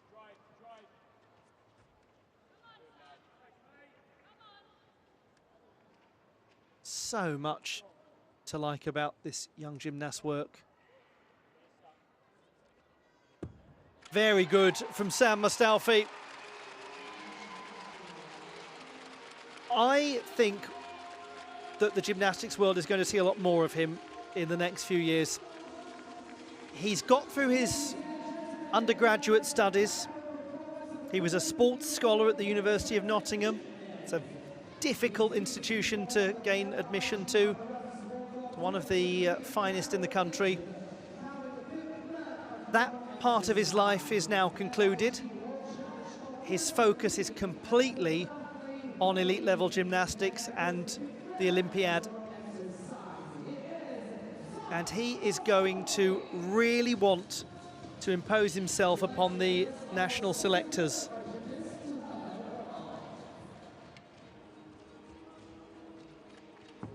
He's going to be going full steam ahead to prove that there's a place for him in the teams.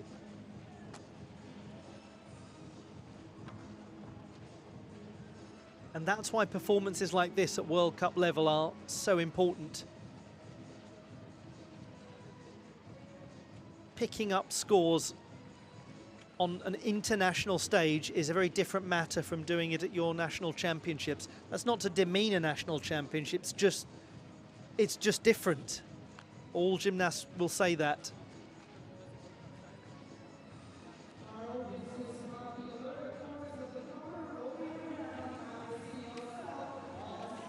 .233. He doesn't have huge difficulty, but it was a very clear performance from an execution perspective, and that puts him into 2nd place at the halfway stage.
the final warm-ups being concluded in the second half of this men's parallel bars final. We'll get the action restarted any moment now with James Hall. What a place to begin, or to reacquaint ourselves with the parallel bars with one of the most experienced British gymnasts out there.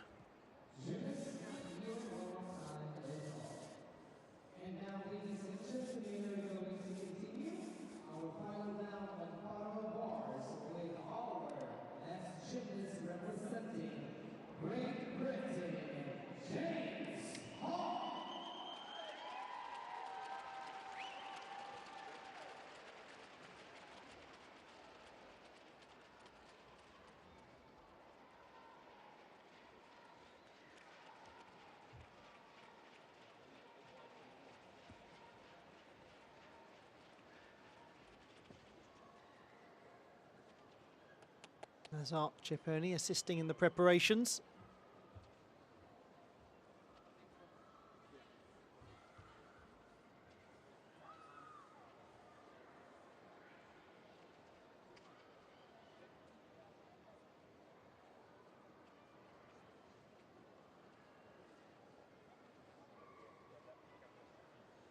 Taking his time to make sure everything is just so. He's got the experience to know how important that is. James Hall from Great Britain, an Olympian, a hugely successful gymnast with world and European honours.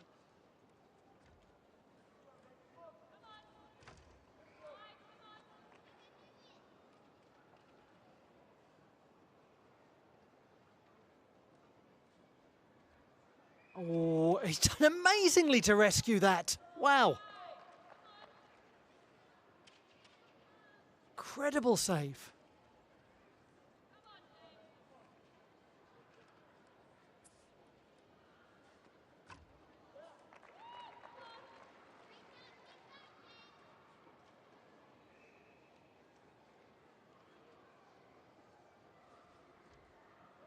Again, just slightly overarched.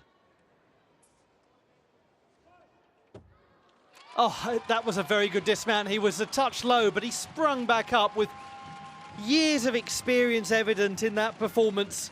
It's wonderful to see James Hall back in competition. We so seldom get to see him at World Cups. He did a lot of the old all-around World Cups back in the day. He won a bronze medal in Milwaukee in 2020.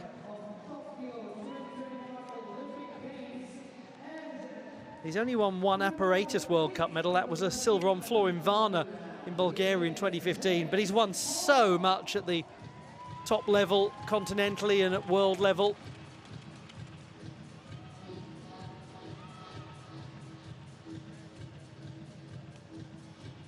In qualification, he performed an uprise straddle salto with a half turn.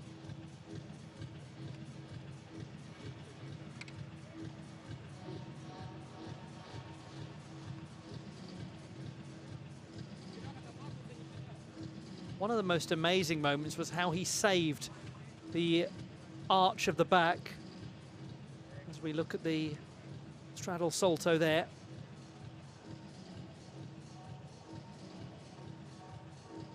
But as I was saying, that incredible overarch, I mean, something that feels appropriate to mention because the European Championships of Acrobatic Gymnastics are going on right as we speak. And that sort of static hold is very common in acrobatic gymnastics. It's far from desirable in artistic gymnastics, and he saved it and brought it back to a regular handstand incredibly well. I mean, I think 99 out of 100 gymnasts would be off the apparatus there.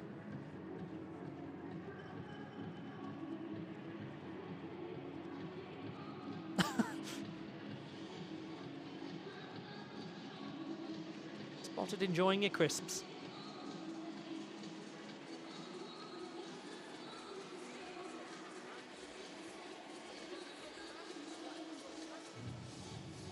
Well, whoever you're supporting, great to have your company wherever in the world you call home for the Doha World Cup of Artistic Gymnastics. Cairo is the final stop in the World Cup tour, and that's coming up next week. Then we're into World Challenge Cup season. Varna and Koper in May. June is Tashkent. Also a lot of the continental championships happening around that sort of time. Paris and Sombate in September, and then it's destination Jakarta for the World Championships in October. Looking forward to it. I'm sure you are too.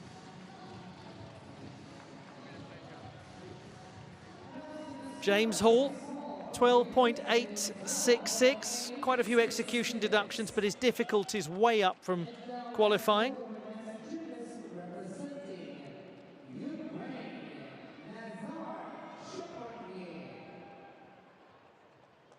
We have now the gymnast who was second in qualifying, Nazar Ciperni, with a score of 13.9. He was very close to Jesse Moore in qualification, but Moore has pulled away at the start of this final with a 14.1. So let's see how Ciperni responds. He won a silver medal on the parallel bars in the first World Cup of the season in Cottbus.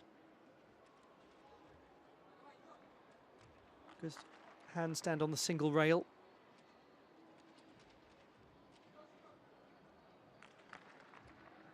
Very nice geometry. Cleanliness. Skills being delivered and hit first time of asking. First Bavzar, I think, that we've seen in this final.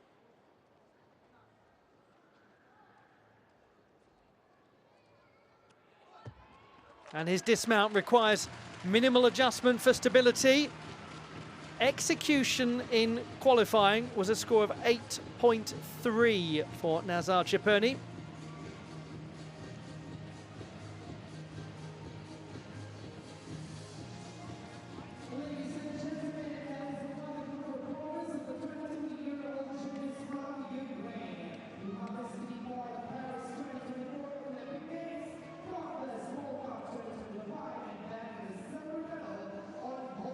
Very competitive display, this.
Very pleased with that, and he should be. 14.166.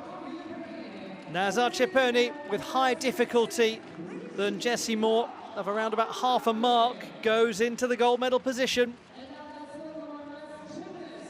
2 remain. It is Ciperni, then Moore, and Matteo Giubellini currently third. Altan Doğan of Turkey, the 4th best performer in qualifying with a score of 13.266. Just 19. He's from the Konak district of Izmir, like so many of the leading national team gymnasts.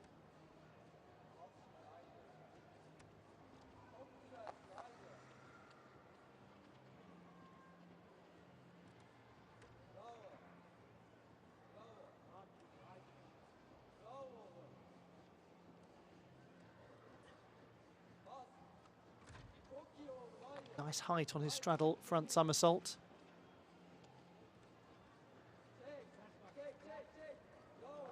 Smooth looking Bavzar as well.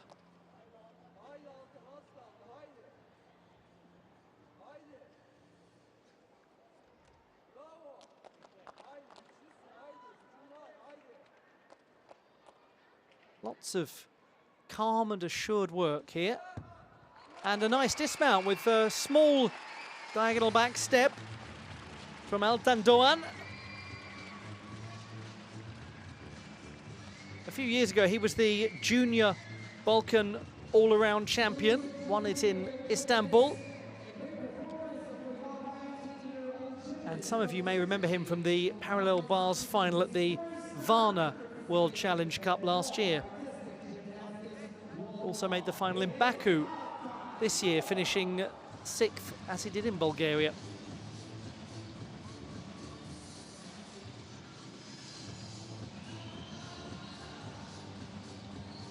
Lots of cleanliness. Difficulty is a little contrast to the likes of Ciperni. But you would always expect a young gymnast to be working to bolster difficulty rather than to be overperforming. Nothing worse than seeing skills that lack safety, that lack precision. Far better to see excellent rudiments.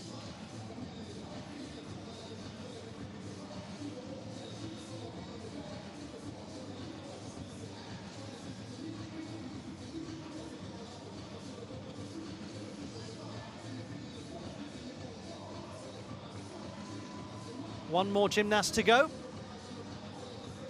And then we will have clarity on the podium.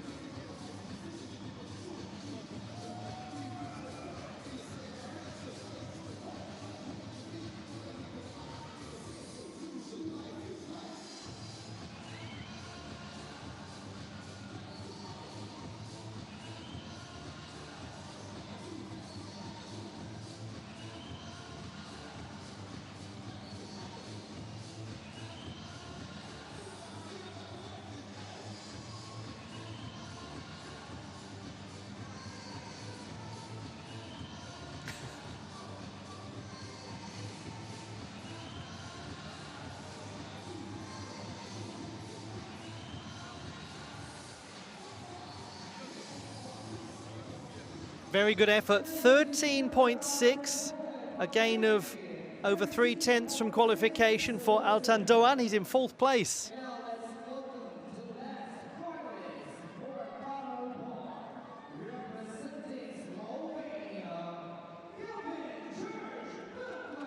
Kevin George Buckley from Slovenia, the 6th best in qualifying with a score of 12.8. This was the lowest qualifying difficulty score for the final, but it was performed with a degree of crispness that assured his place in the top 8. Very much the way that he went about winning the silver medal on rings at the Osijek World Challenge Cup last year.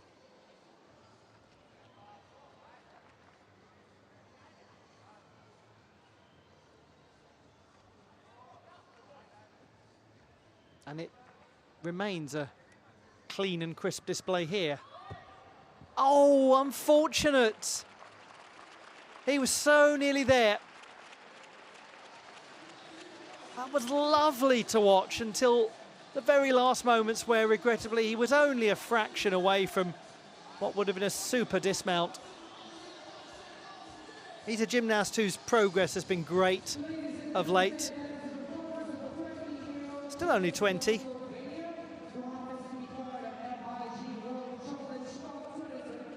Father is from Ireland, his mother from Slovenia. Parents met in Slovenia and he was born and raised there, but every Christmas he goes back to Ireland.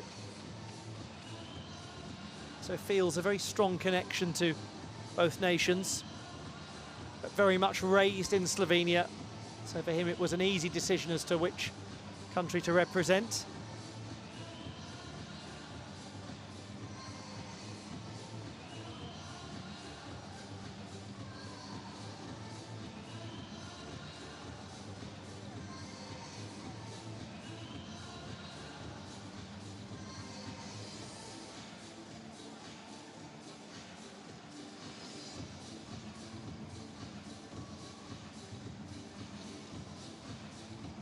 Almost.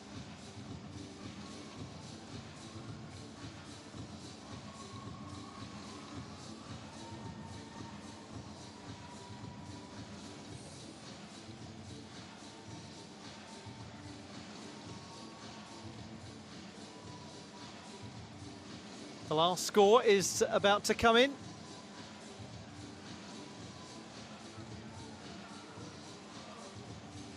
Then we'll be moving back to the women's competition and the floor final.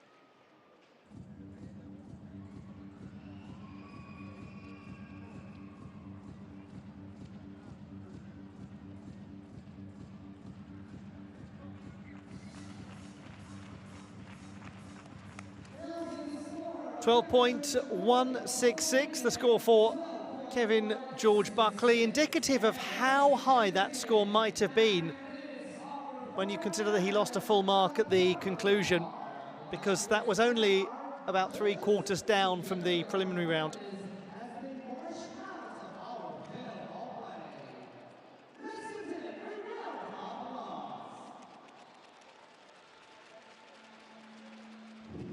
Classified results to come, and a narrow victory for Nazar Chipurni.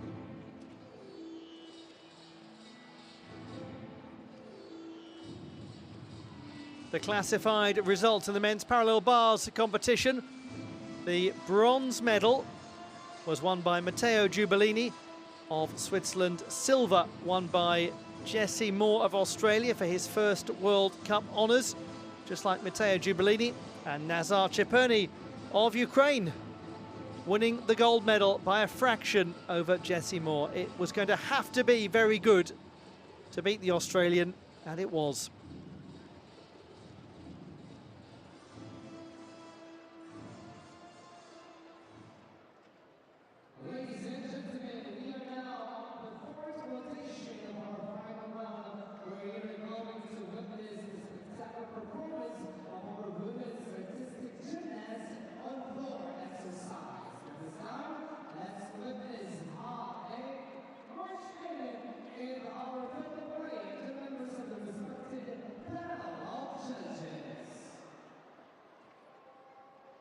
Next, we bring you the women's floor final at the Aspire Dome in Doha.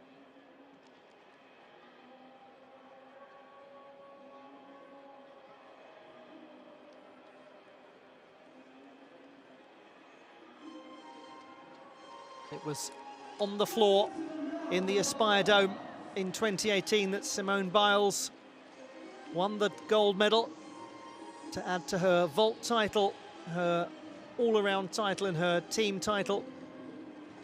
Just think about some of the memorable performances that we saw at that 2018 World Championships in the women's competition.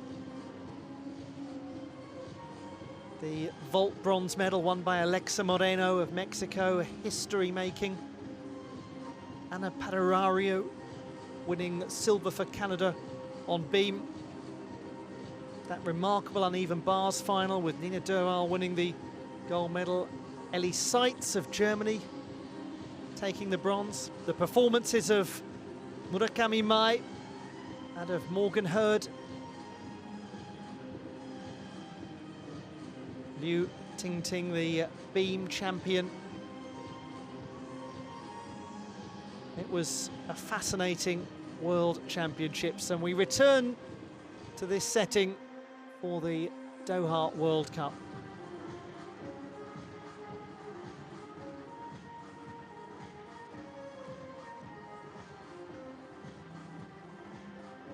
Congratulations to all of the judges on their selection for a World Cup final.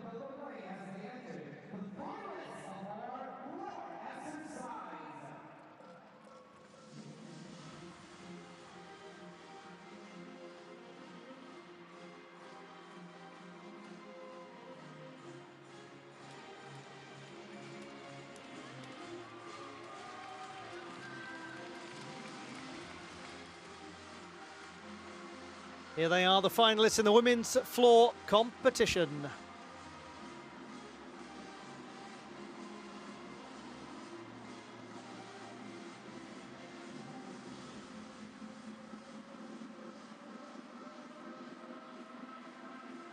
We're going to see some gymnasts that we've seen a lot over the course of this weekend, and some that we'll be seeing for the first time.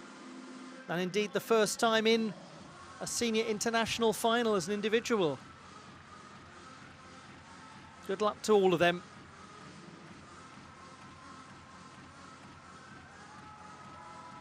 so many of the young fans are here for this exact moment to see the women's floor final. It's always one of the showpiece occasions in any gymnastics competition.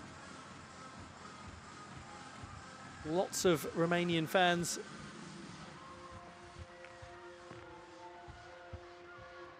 And they'll be watching the runner-up at the last European Championships on this apparatus.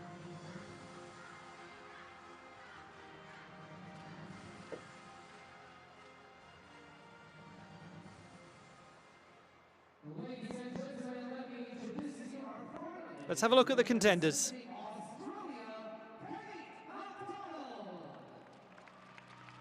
Kate McDonald of Australia, second best in qualifying, looking for a second medal this weekend.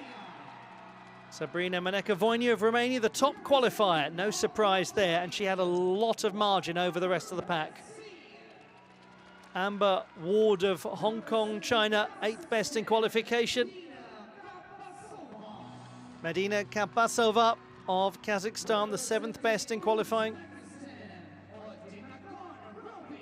Odinahon Robijonova of Uzbekistan, 6th best in qualifying. First ever senior international final as an individual. Well done to her. Sara Petra of Hungary, 5th best in qualifying. Audrey Rousseau of Canada, already a medalist this weekend and the 3rd best in qualification. And the Hungarian Greta Moya, who's had a really impressive weekend, looking for her 3rd medal.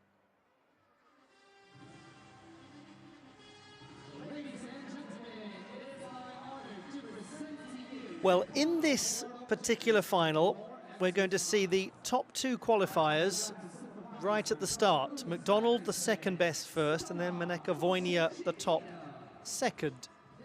McDonald scored 13.066, Maneka-Voinea 13.7. And that's where the difficulty is so significant. The finalists in the women's floor competition, Sabrina Maneka-Voinea of Romania was the top in the preliminary round with a difficulty score of 5.7 and an overall score of 13.7. That's about 2/3 of a mark better than anyone else. The 2nd best, Kate McDonald, and she'll open this final.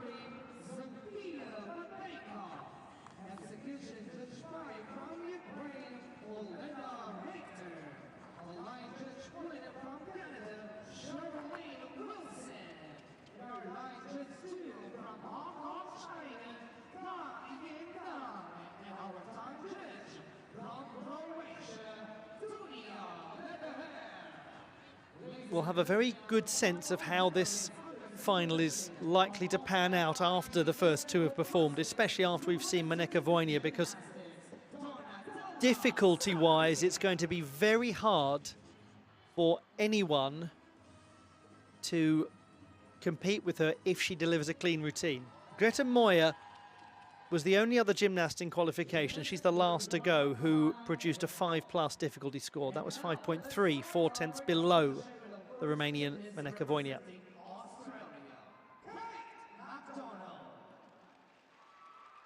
Last moments of visualization and of muscle memory for Kate McDonald of Australia. She was the 2nd best in qualifying, 13.066. It was a really good display in the preliminary round. It had the best execution of any of the qualifying finalists.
It's a really memorable performance, that, from Kate McDonald. Choreographically, it's great. Everything that she does in between the tumbling passes fits beautifully with the orchestration. And there is some very fine tumbling going on there too.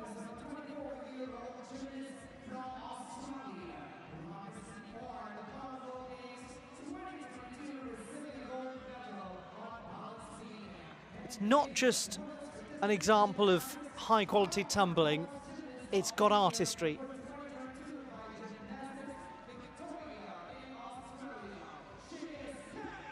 Up with purpose into the tuck position, rotating the body forwards and judging the landing so nicely. Only a minimal adjustment.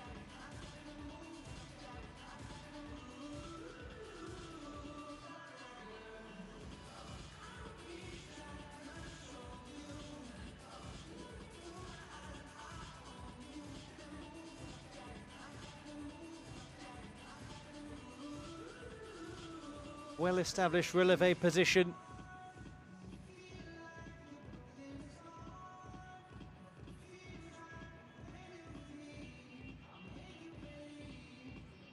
And then powerful twisting at the end. She does take a bit of an adjustment, but how quickly she almost makes that seem choreographic. Gets back on with the performance. The gymnast who realised a childhood dream of becoming an Olympian in Paris. Excited Canadian fans with Audrey Rousseau still to come.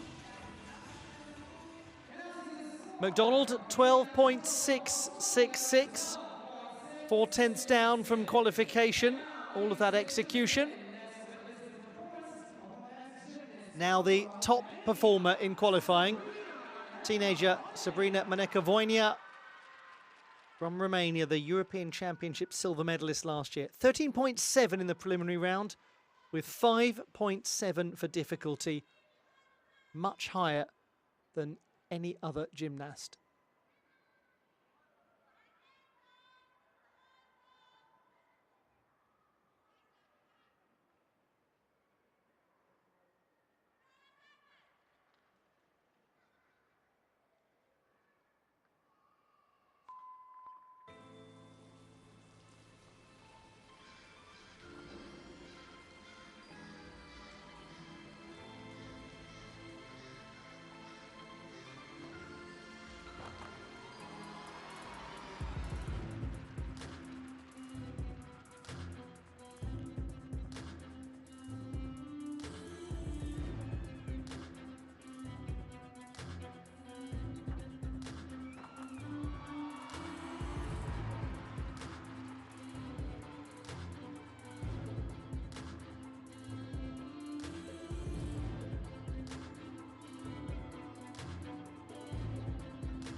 Goodness me, there is some tumbling going on in that routine.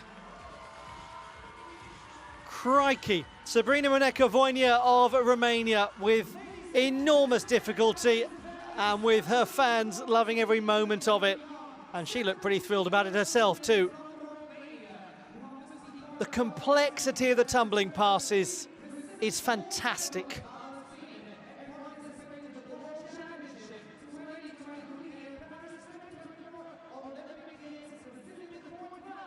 Well, let us have another look at this display from the gymnast who was in the floor final at the Olympic Games and at the last World Championships, as well as being twice on a European podium in this apparatus.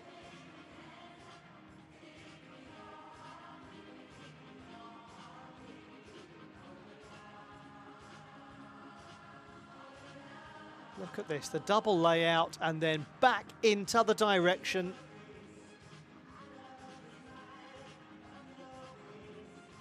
Goes some layout into the tuck position. Total change of momentum. Worked superbly.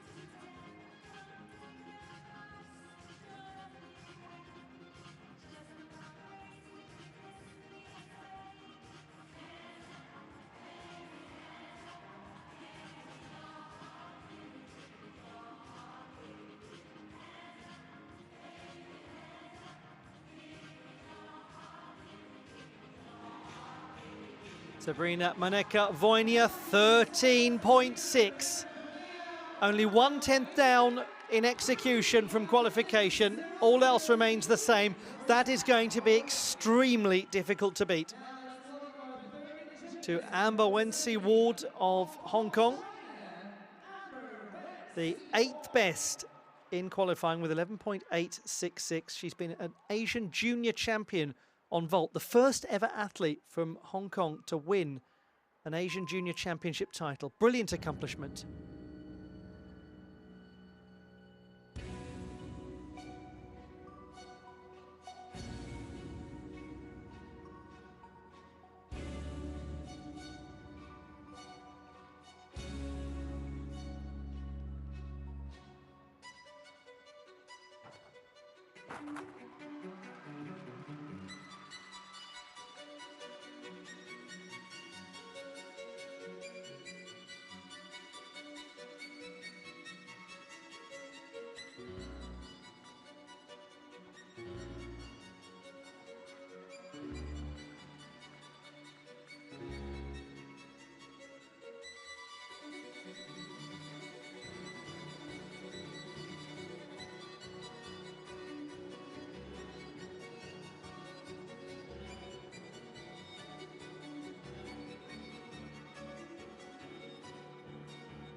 Wasn't that lovely? Some really good gymnastics from Amber Ward of Hong Kong. She trains in Victoria in Australia at MLC Gymnastics. Has actually been a junior national championship medalist in Australia, but opted to represent Hong Kong, China in 2023. She's very focused on the next Olympiad. A very poised gymnast to watch. What a nice layout position, rotating the body around twice.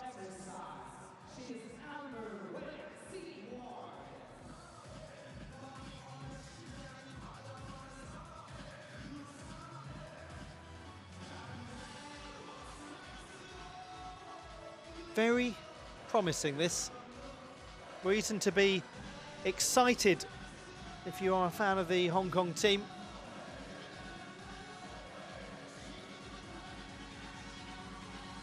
Amazing accomplishment to win that vault title at the Asian Junior Championships in Singapore a couple of years ago. Such a milestone moment for gymnastics in Hong Kong, China.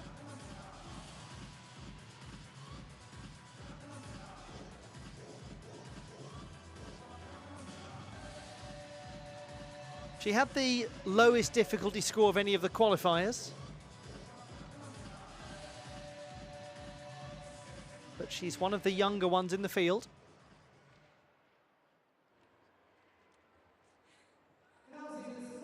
.833, virtually the same as qualification, very consistent. She's lost a small amount of difficulty and gained most of it back in execution.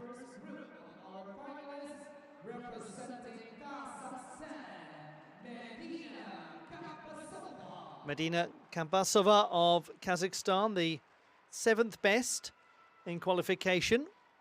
She's made her senior international debut at this event.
Overlapping orchestration, but a very different take from Kate McDonald. Nice to watch from Medina Kambasova of Kazakhstan. Did have a couple of passes that involved a step out, but she's only 15, this young athlete who competed at the Asian Junior Championships in Singapore a couple of years ago. And she's trying to put in some quite high-octane tumbling. Really good effort to get the legs up to the horizontal position as stipulated by the code of points.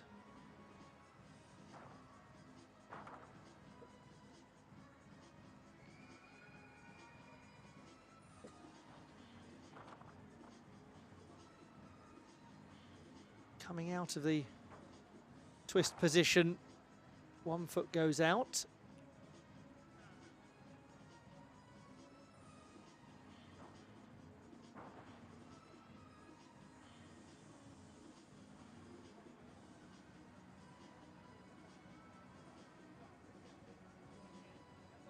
Gets good elevation as she tucks backwards a couple of times.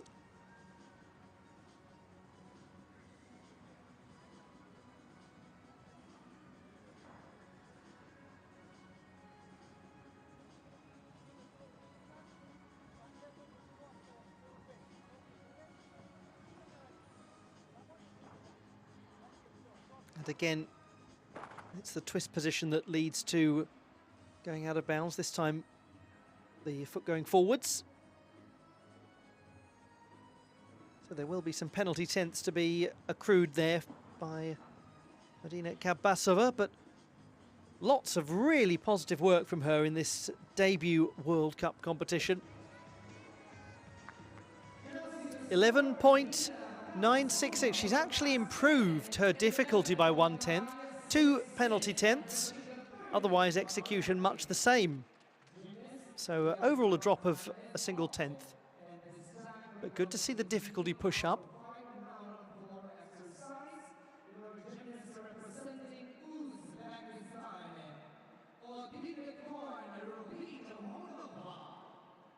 Madinakhon Robijonova of Uzbekistan from the capital city of Tashkent. Her first ever senior international final as an individual.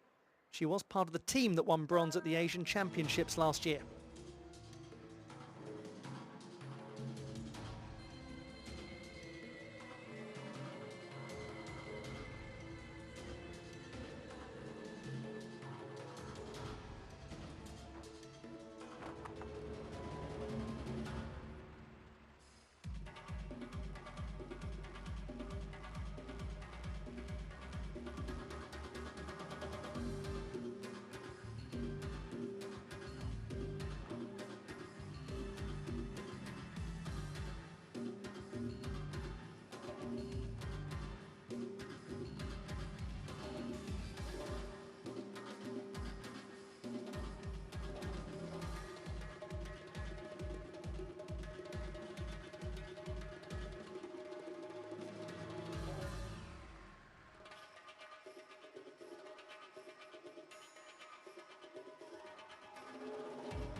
Really good to watch, isn't she?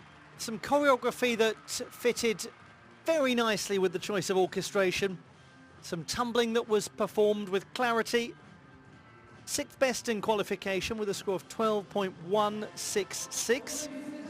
Lovely to see her in a World Cup final for the first time. Nice reaction there from her fellow gymnasts and the coaching staff of other delegations. Does a lot of nice work with her hands. It gives the choreography a very deliberate feel, a very purposeful feel. Clearly is comfortable in the dance elements. Had to work quite hard to keep stability in the wolf turns, maintain the toe point, but she did it.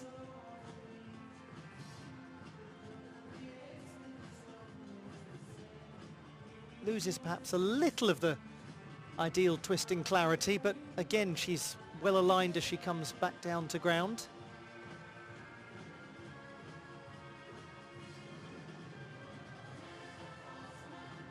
This the double tuck, that was bang on, wasn't it?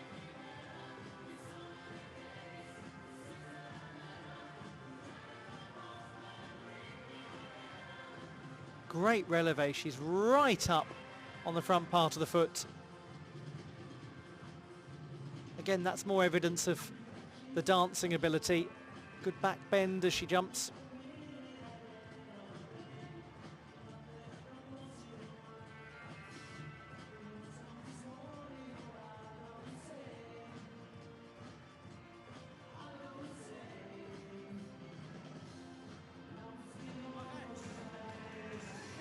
Very well done to her, 12.266. She's actually into the bronze medal position with only 3 gymnasts to go.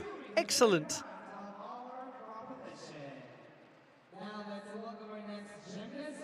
To the Hungarian Sharapeta, 5th best in qualifying with a score of 12.333.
The 22-year-old from Budapest, Sharapeta, the gymnast who won the floor title at the Hungarian Masters Championships back in October. Looking for what would be just a second appearance on a World Cup podium and a first in this apparatus.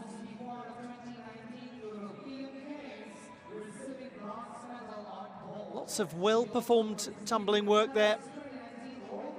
Difficulty certainly competitive in this field. She had 0.1 of penalty marks in qualification. Let's look back at this from Sharapeta.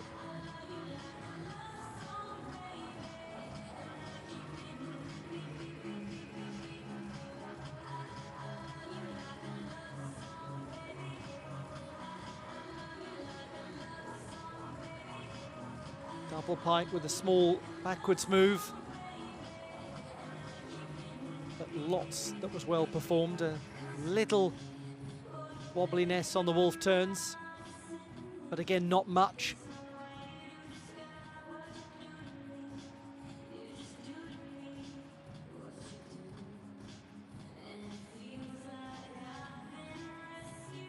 That the more sizable adjustment, as there was a slightly jarred landing out of the twists.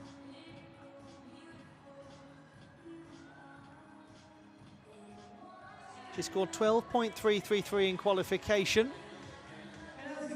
And she's well up here, 12.833. So into the silver medal position with 2 gymnasts to go. She might well be in luck here. Audrey Rousseau of Canada, 3rd in qualification with a score of 12.9.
It's really rare on floor that you can actually visualize a dance partner.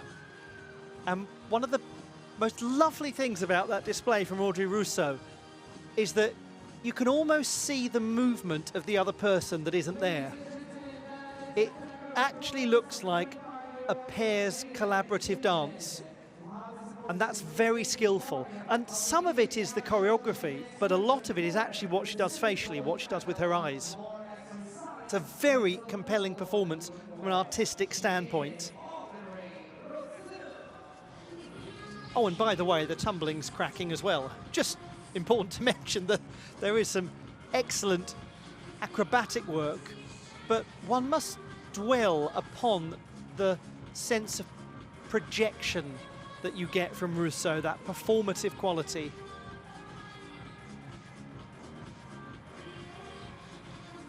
That really was delightful.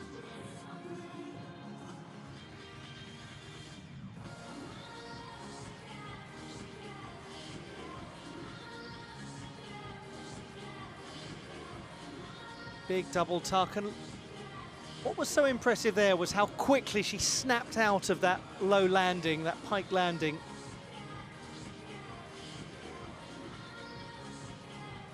This is nice, coming out into the stag jump and boom, back into the choreography to give the whole thing a cohesive feel.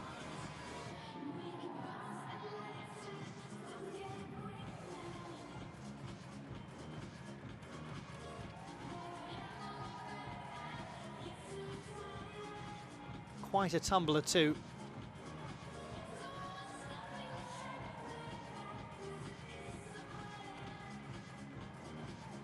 But I stand by my initial comment about it being possible almost to visualize the dance partner and to see that as a collaborative routine. That's rare and really nice. There we go, 12.833. She has gone into the silver medal position. She doesn't have the difficulty of Moneka Vojnia, but it was really artistic and really stylish.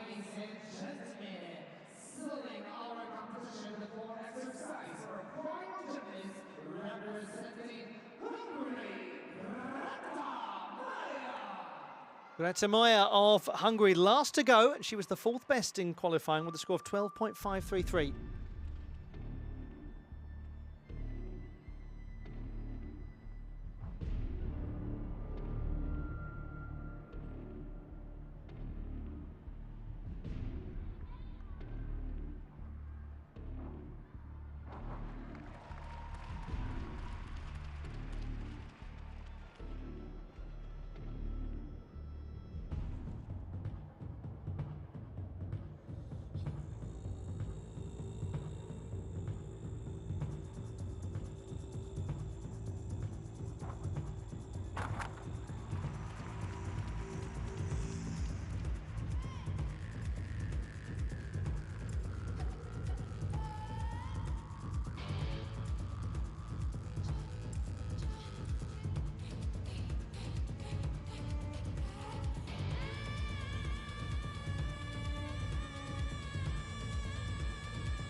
Something is different about Greta Moya this season.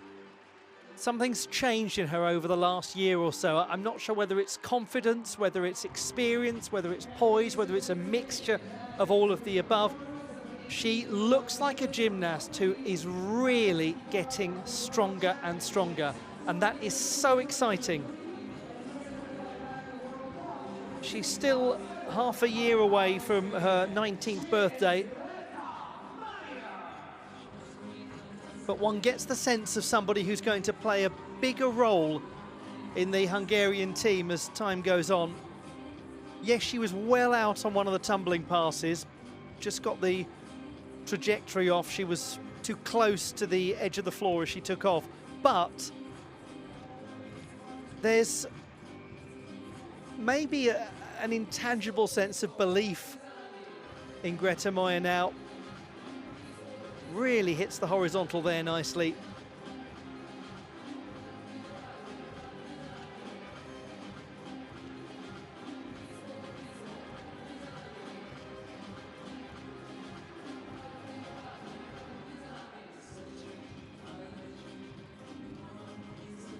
It's a very assured double layout, that spot on landing. Excellent tumbling.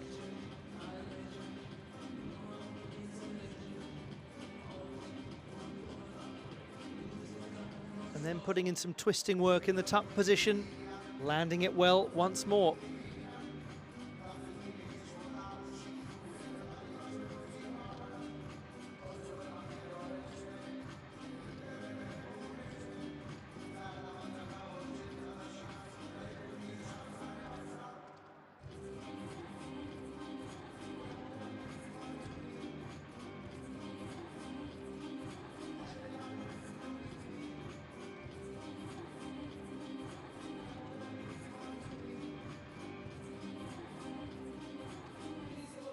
And then a double pike with little adjustment required.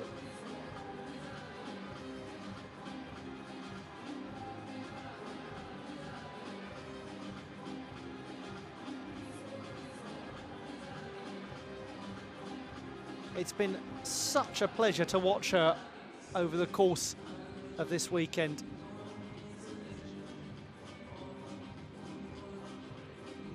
Bronze on the vault. Gold secured on the beam. What about on floor? Yes, absolutely. We saw you on the big screen. Nothing wrong with having fun while you do your job. Oh, hello.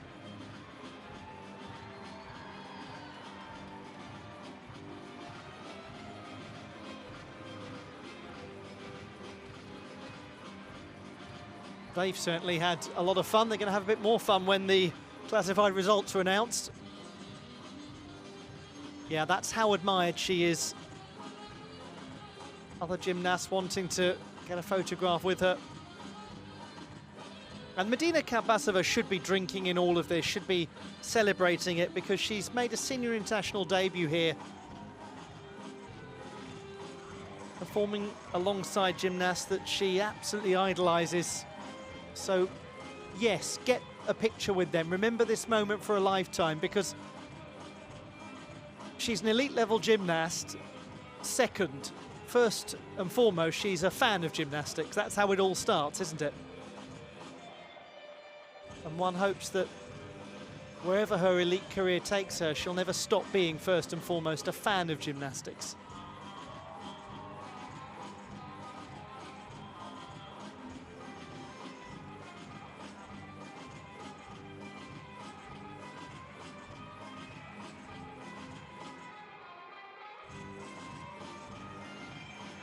It's been a very nice occasion for the crowd to enjoy at the Aspire Dome in Doha, and I hope you've enjoyed it too, wherever you happen to be watching from this weekend. I hope you've had a really enjoyable start to your Saturday, or maybe even conclusion to it, depending on the time zone.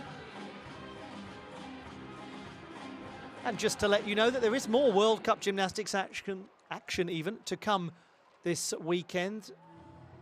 Tomorrow we'll see the Rhythmic Gymnastics World Cup in Baku take place. Qualification has been concluded there, so just the finals. And there'll be 4 individual apparatus finals and 2 group apparatus finals tomorrow.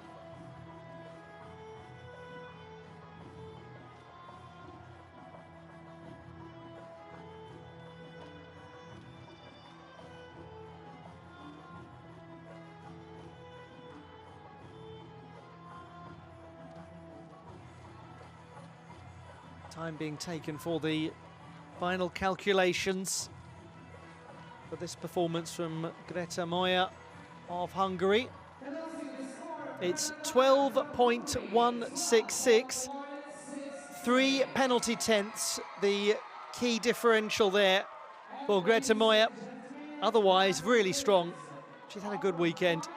There's your champion once again, winning floor in Doha, 2 years on from her senior international debut.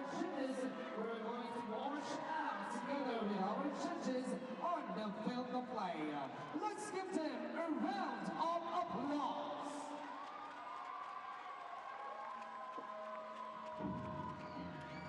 Very interesting floor final to watch that. Some memorable routines, some excellent tumbling, some lovely dance work.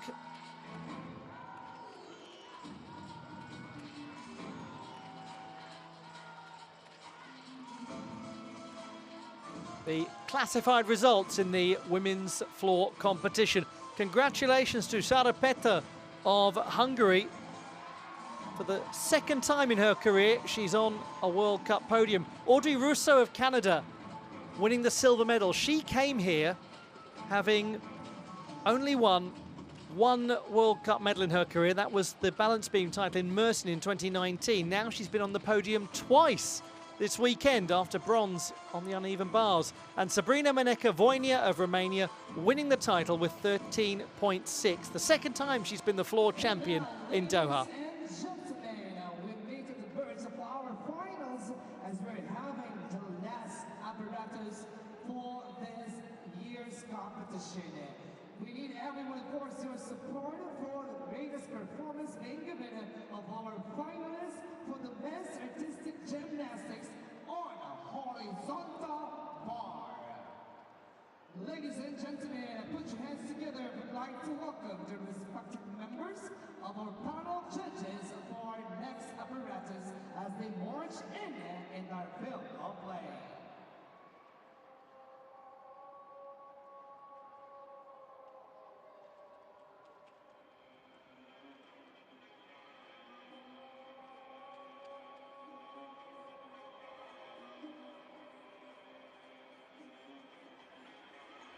The last final is upon us, the men's horizontal bar competition.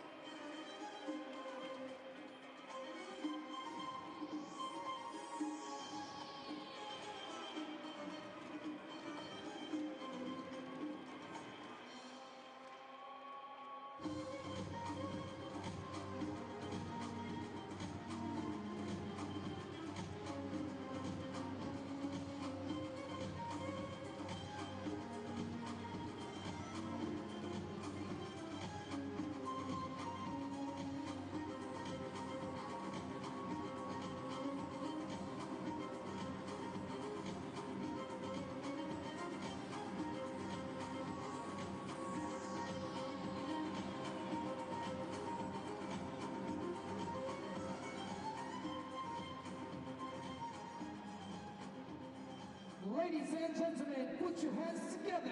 Would like to invite our finalists to march in on the field of play. Let's give them a round of applause.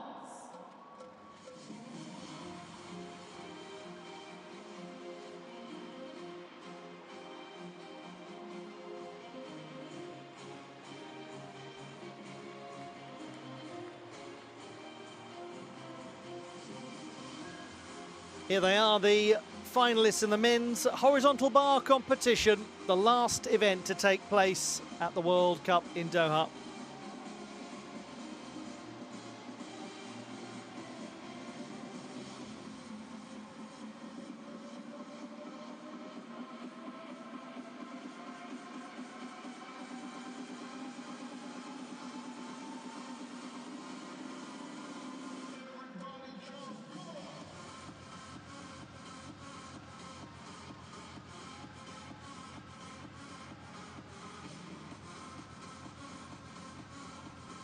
We really have got two competitors who are so far ahead of the rest in qualification. Ladies and gentlemen, let me introduce to you our Let's have a look at the runners and riders. representing People's Republic of China, down here. Here's somebody who could push up from 8th in qualification, Tang Chi from the People's Republic of China, new to the World Cup circuit. Matteo Giubilini of Switzerland, 3rd in qualification with 12.433. Great Britain's Oakley Banks, new to finals action at World Cup level. Top qualifier Milad Karimi of Kazakhstan, a score of 14 for the Asian champion on horizontal bar. Vladislav Riko of Ukraine, 5th best in qualification. Someone with the potential to move up with his difficulty. Dilard Zavary, 6th best in qualifying, another who could move up with his difficulty score. Tang Xiaohong of Chinese Taipei, 14 in qualifying, same as Milad Karimi, but 1/10 lower in execution. And Jessie Moore of Australia, 4th best in the preliminary round.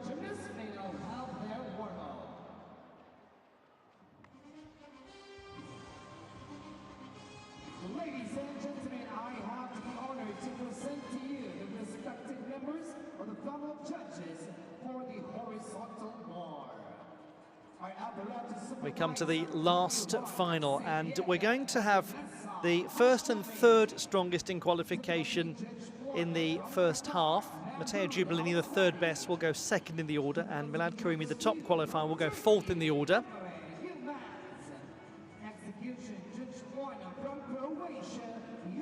Milad Karimi won the title in Osijek.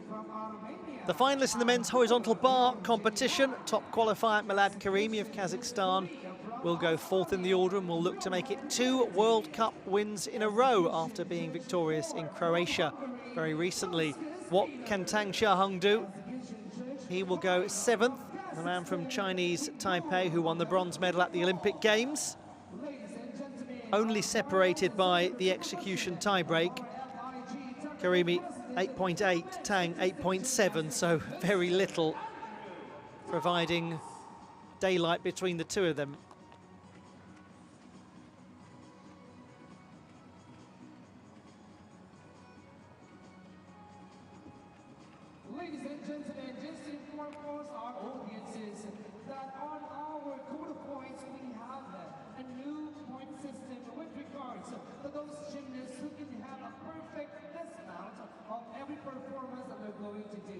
they can receive a special bonus points if they have a perfect dismount after their performance.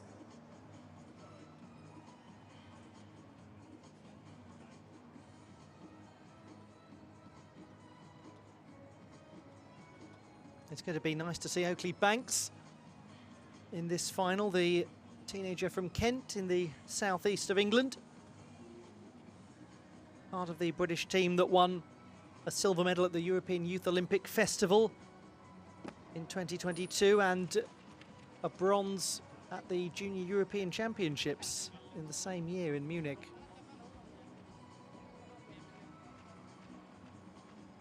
He will go right before the top qualifier.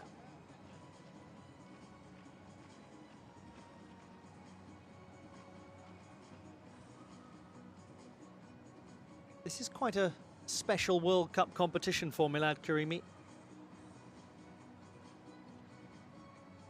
He made his international debut there at the age of 17 in March of 2017 when he won a silver medal on floor.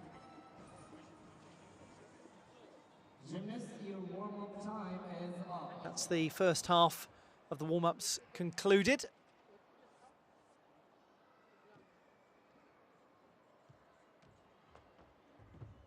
Now, ladies and gentlemen, we're about to start our finals for the horizontal bar, starting with our first gymnast. We've had 4 different winners of the horizontal bar title so far this season in the World Cups. Will we get Milad Karimi becoming the first to get more than one? Let's start with Tang Chi of the People's Republic of China. 22, he's from Chongqing and won a team gold with Jiangsu Province at the National Championships last year. The same team as Yor Hao, who won the Still Rings gold yesterday. But he's at a very different stage of his career. Will doubtless benefit from the experience of somebody like Yor Hao.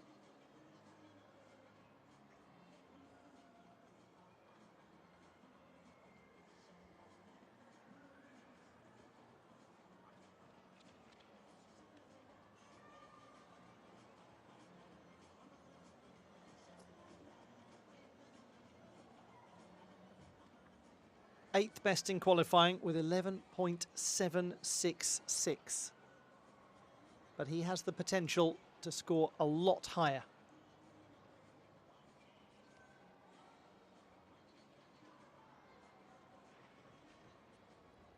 Uses a Casina to begin and performs it with clarity. Straight Kachev, that was good. And then the Coleman. So all looking secure so far.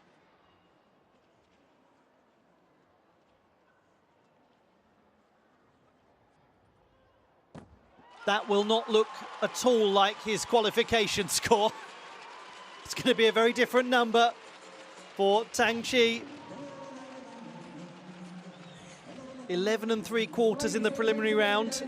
I don't think so here. 3 release moves, all performed neatly.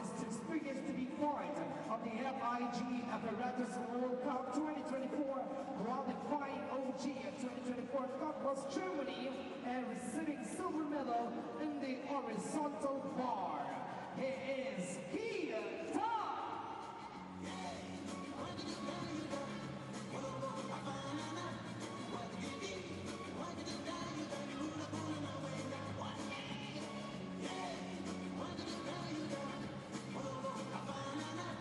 This was a well-executed performance. He came into the final with the lowest execution score of any of the qualifiers.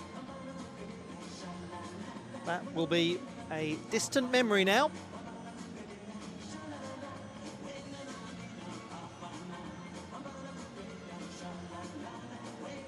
Wraps the arms in well to secure a clean-looking twist position at the end.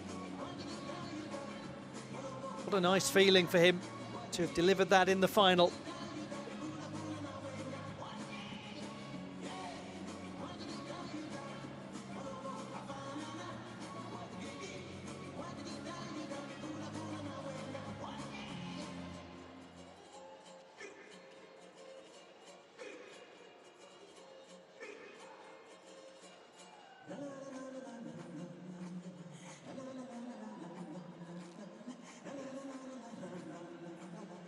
Yes, that's a fair old transformation. 14 for Tang Chi. He's completely in the picture now. A gain of about 2¼ marks from the preliminary round. Fabulous start to this final.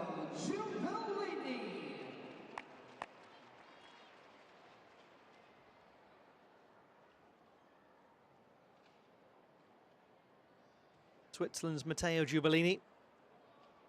Third best in qualifying with 12.433, but we've just had all of those numbers rendered unclear, courtesy of Tang Chi's brilliant start.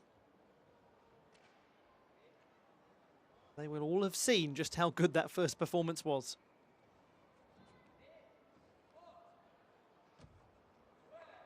He does very well.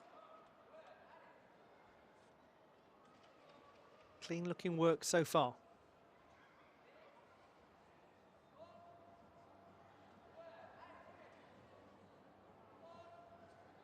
Good close control, nicely up from Stolder into handstand.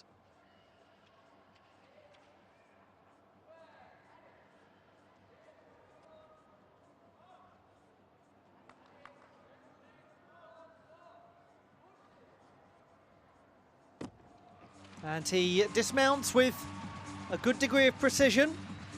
The difficulty of this routine, one of the lowest, if not the lowest, that we'll see in the final. Nonetheless, a lot that was done very well. It may be that with other improved performances in this final, he gets priced out of the market, but it won't be for want of clarity. It won't be for lack of good form. It will just simply be because others have got more release moves and elements connected.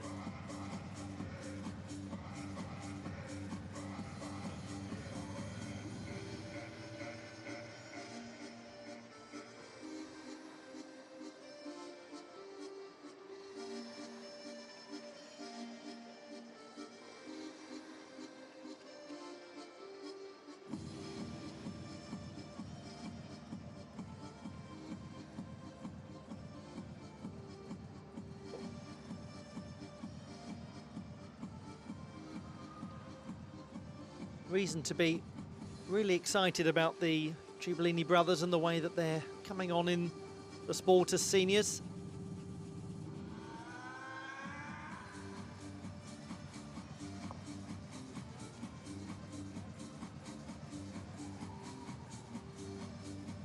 After this, we'll bring you all of the presentations. We've got 5 victory ceremonies to come.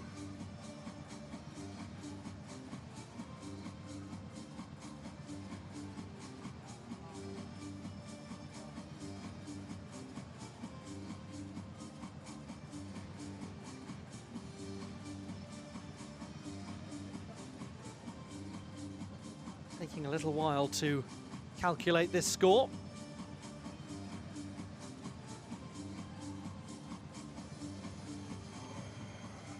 Well chosen, well timed to see that, because we've got a British competitor next.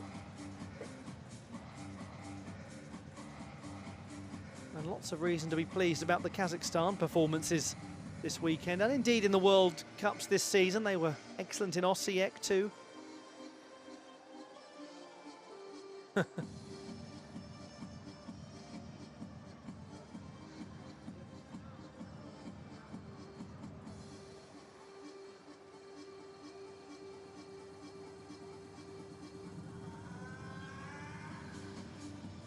Nice moment for the young gymnast from Turkey as well in this World Cup.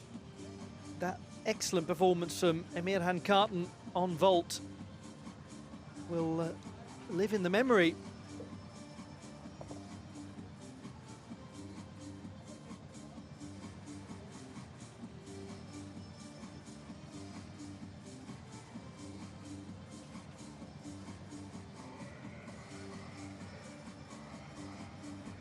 It's quite a long wait this for Oakley Banks. Well, more than quite a long wait.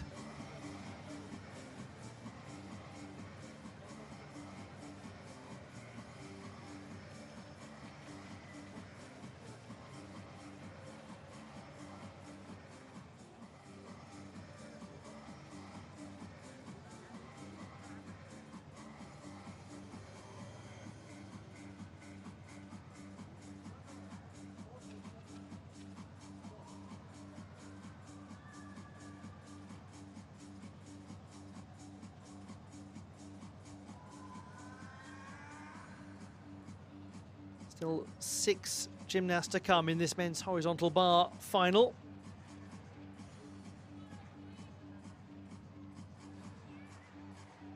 And there is the score, 13 for Matteo Giubellini. Good execution score, 8.3. And he does pick up a little difficulty from qualification. Next gymnast from Great Britain, Oakley Banks, very promising young gymnast from the United Kingdom of Great Britain and Northern Ireland.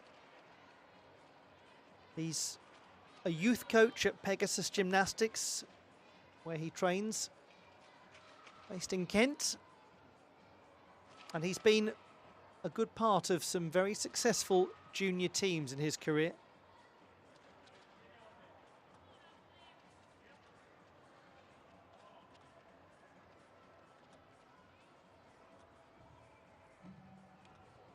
Well performed, that Kovac skill. And then the Coleman as he adds the twist position into the Kovac.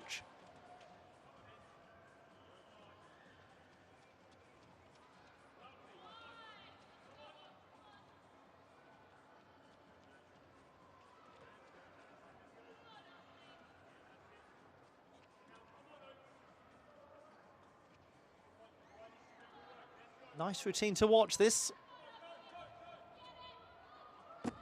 And no surprise that that dismount was very clean too. It was entirely in keeping with the character of the whole performance. That's a job really well done. A couple of really neat release moves. James Hall alongside him, congratulating him. That must mean a lot to have James Hall there to help out, to give guidance, to learn from him.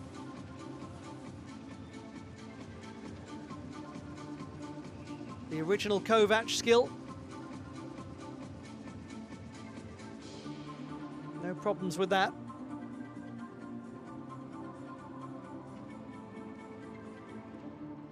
He then used the Coleman variation.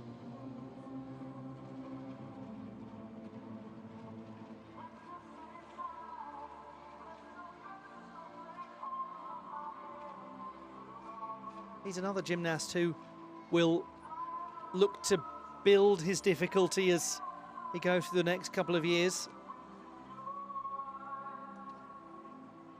But he's a tight and tidy looking young athlete. A lot to be encouraged by. How nice that is from James Hall.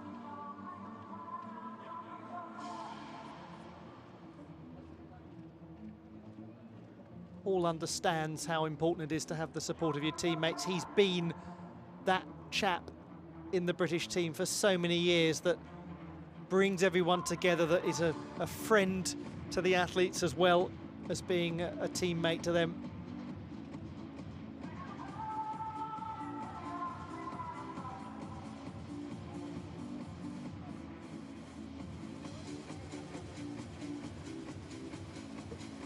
Well, we are taking quite a while to get these horizontal bar scores in.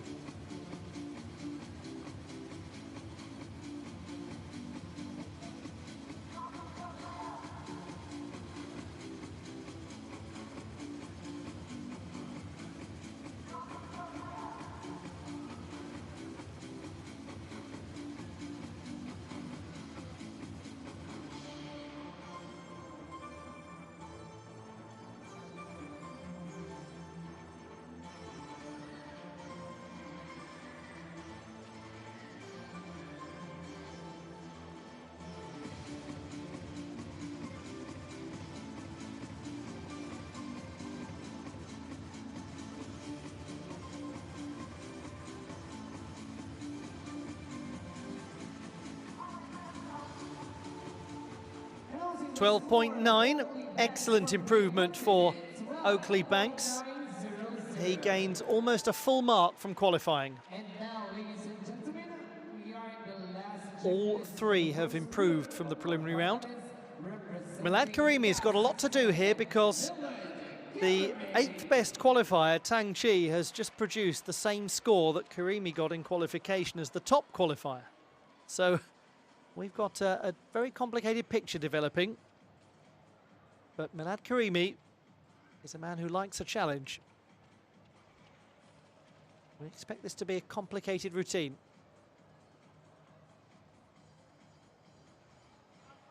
And it's the twisting work that is so important to his difficulty. Look at that power going into the Cassina. And into the Coleman.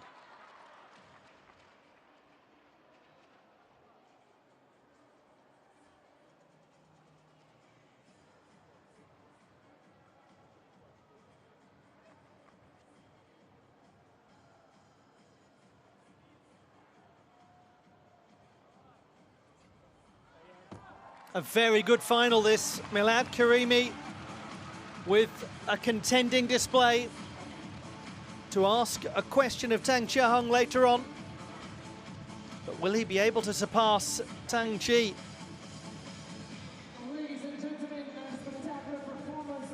In the setting of his senior international debut all those years ago, when he won a silver medal on floor in March of 2017.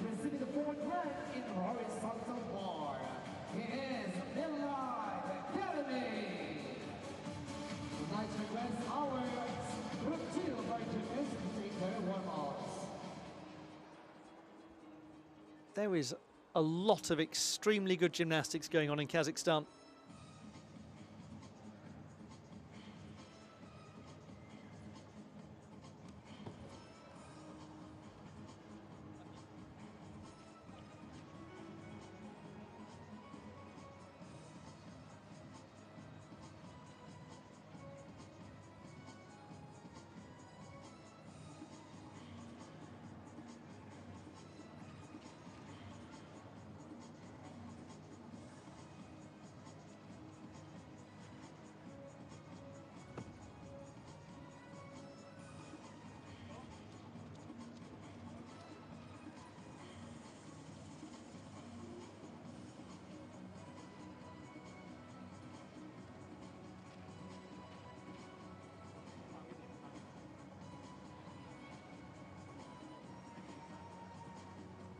Meanwhile, the gymnasts in the second half of the final warming up.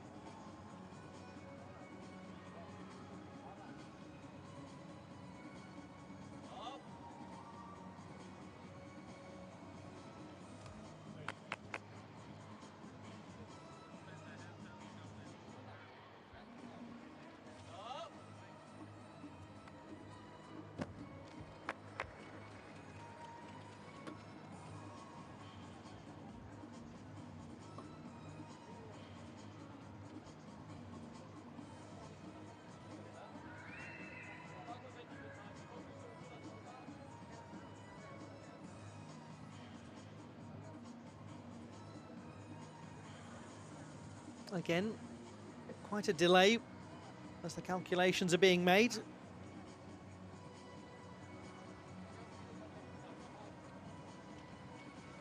All worth the wait if you get the score you were hoping for. And he has done 14.5. He's gained 6/10 of difficulty from qualification, 1/10 down in execution, but that is a big increase. Well, how lovely when you think that the qualification scores were 11.766, which has turned into a 14, 12.433, which has turned into a 13, 11.966, which has turned into a 12.9, and 14, which has turned into a 14.5. It's very like the men's vault final. Everyone is raising the level when the medals are within sight.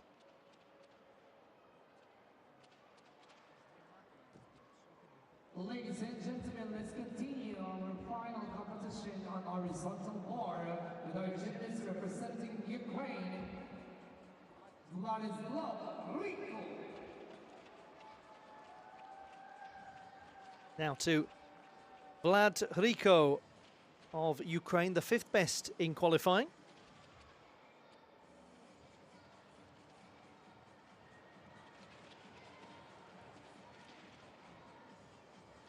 Gymnast who has done wonderfully to keep on the international scene despite having an appalling period of injury several years ago.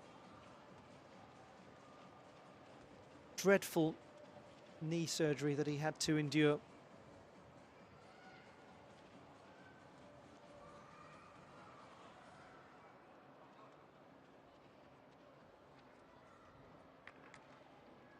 Now, so far so good. What about this release move? There's his Cassina. And the next coming, the Coleman.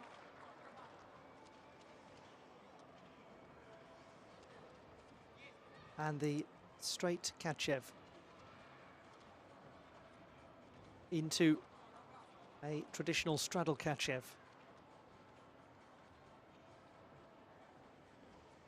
And into the dismount. Oh, very stable. That was great. Entirely justified big celebration as Milad Karimi beams from the sidelines. That was very nice gymnastics from Vladislav Rico. The Olympian from Rio de Janeiro. He's been around a long time. And even before that, twice a Youth Olympic Games medalist.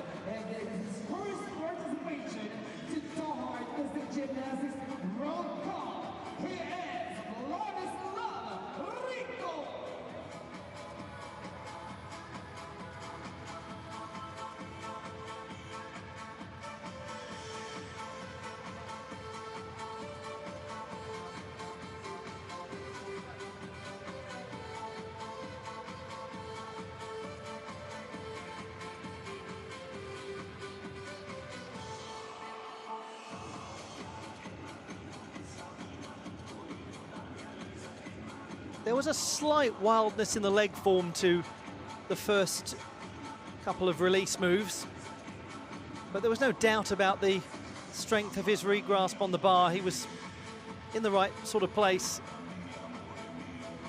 And the dismount, well, that was really extremely clean.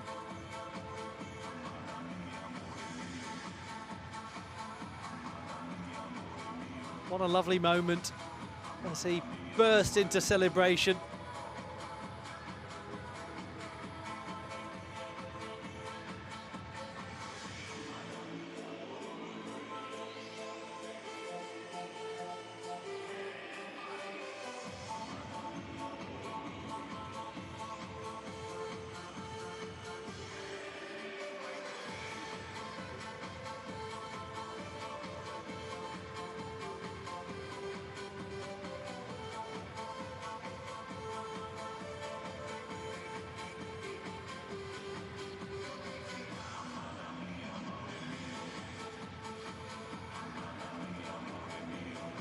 Still 3 more performances to come. And certainly one gymnast who's very capable when it comes to the complexity of his work and the execution of challenging Milad Karimi.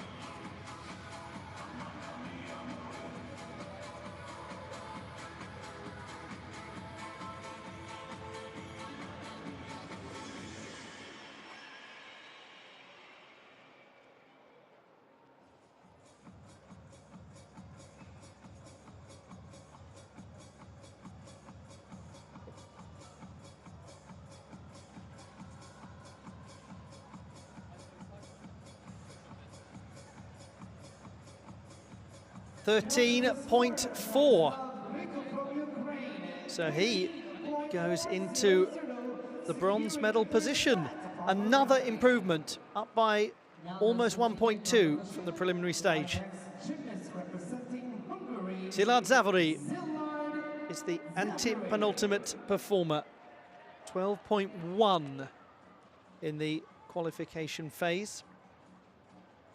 But his execution was only 6.9, so another chap who's got a lot to play with in terms of his difficulty, which was 5.2. Won the silver medal at the Masters Championships of Hungary last year. Oh gosh, he's right by the bar there.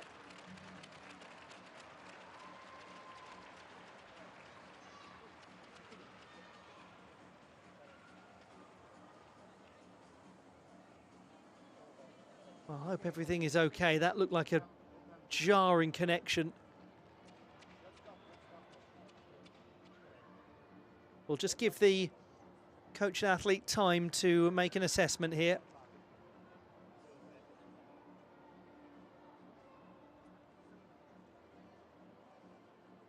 Well, as he came out of that twisting work, he was basically right on the bar. It was probably a lot closer than he realised.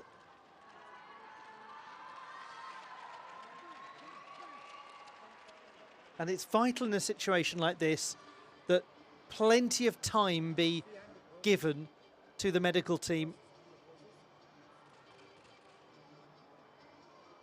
Most important thing is that the athlete just remain where they are and the coaches have that conversation with them, the medical staff assess through discussion first of all.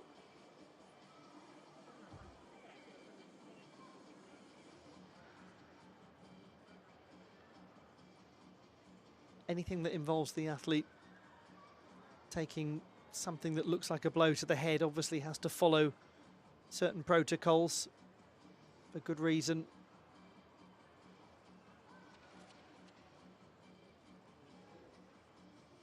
And absolutely the right decision not to show any replay of that and to show the treatment, because it's a private moment now for the athlete and the coaching and medical staff just to get their bearings and work out what to do next. We'll have a look back at some of the actions so far.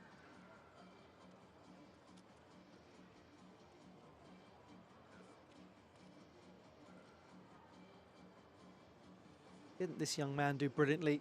Tang Chi.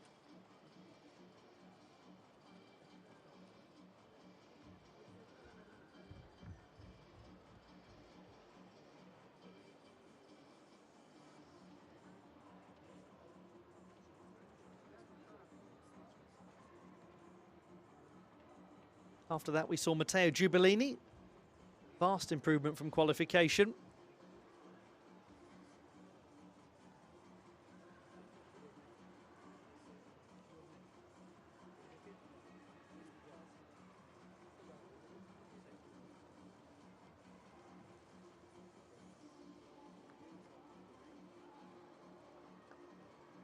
And another real step up from the preliminary round, Oakley Banks.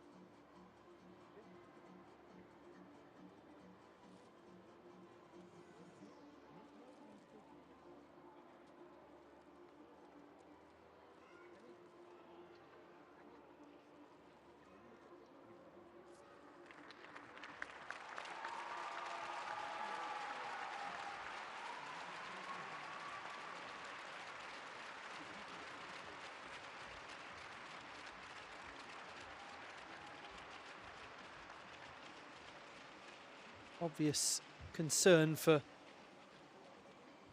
Szilárd Zaveri, the Hungarian delegation watching on, and he's being safely escorted from the field of play. It's on his feet, which is a positive thing.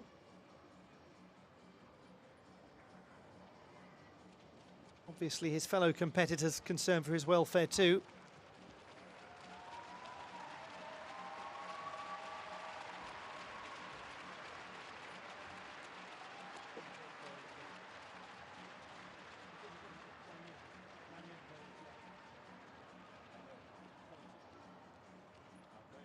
Well, that was an unfortunate moment for young Szilárd Zaveri. Just came right down on the apparatus. And rightly not continuing. Good to see that the routine was curtailed, that he didn't get back up on the apparatus. We move to Tang Xiaoheng of Chinese Taipei, the second best performer in qualification with a score of 14. The same as Milad Karimi, just 1/10 between them on the execution tiebreak. But Karimi has now gone a lot further by half a mark. So we're going to see what the Olympic bronze medalist on this apparatus can now do.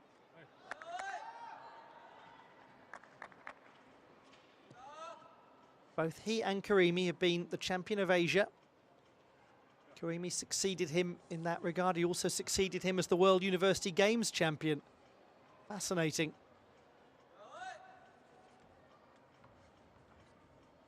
Beautiful.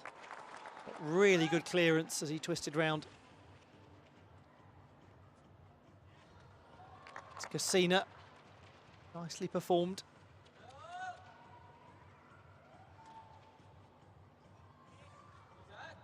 And then a Yamawaki with a full twist. It's a belter, that.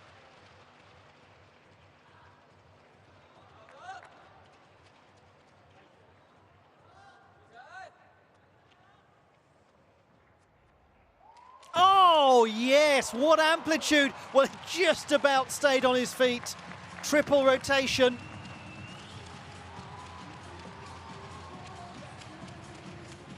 That's exciting from Tang Chia-hung.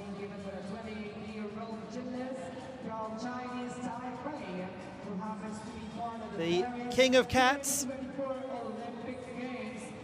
Managing to land on his feet, as cats tend to do.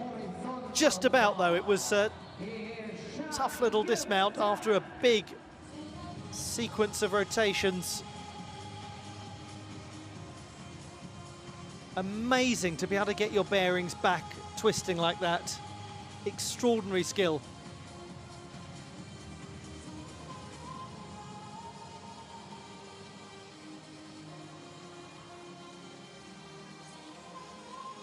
Keeps those heels well locked together for almost all of the Kassina, as much as is physically possible. This is just lovely to watch. Balletic.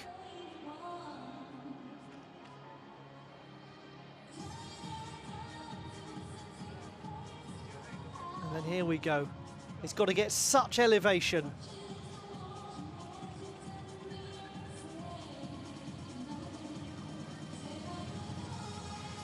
There will be a lot to come off the score, obviously, for the end of that.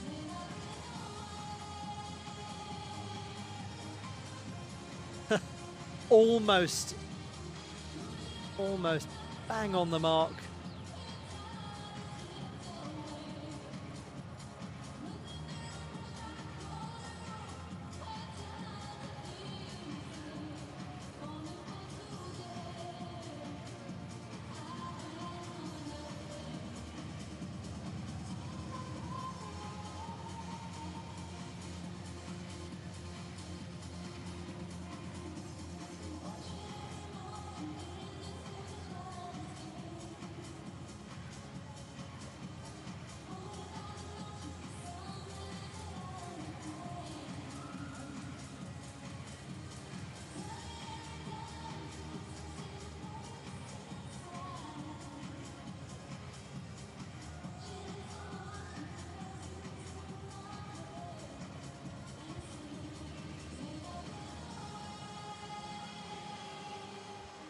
.4, but have a look at that difficulty, 6.5. So Karimi has got him this time, but that routine is going to be very, very high scoring.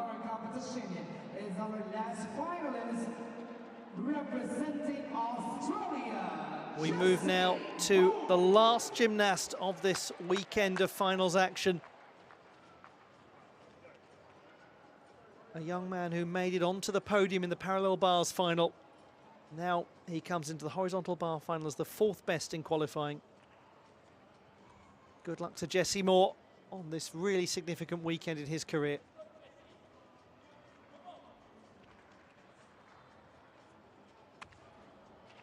Straight Kachev, his first release move. And then the straightened out version.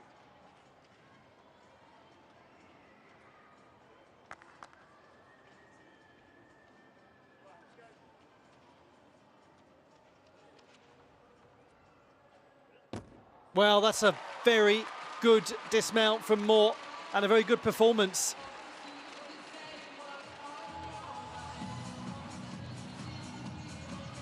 The reigning all-around champion of Oceania. He's had a memorable weekend, hasn't he?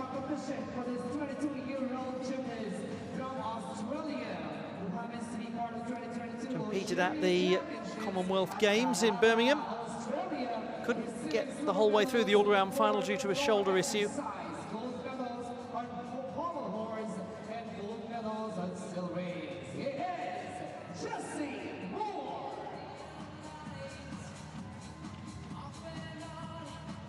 We look back at his catch-up skills.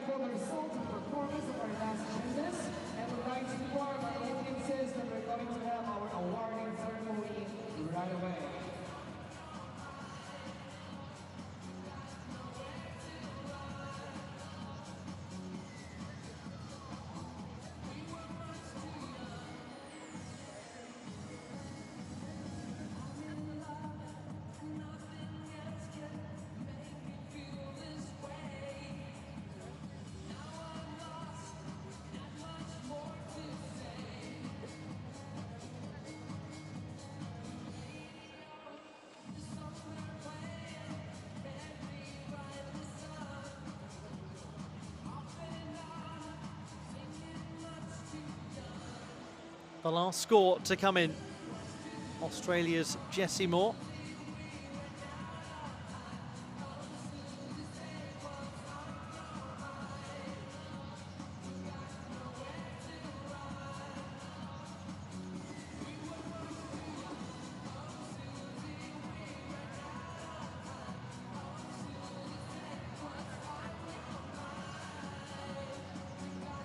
To follow will be the 5 victory ceremonies, so do please stay with us for those.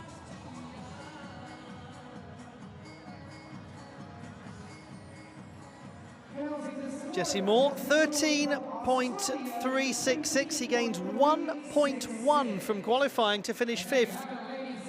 Very well done to him. What an exciting horizontal bar final that was.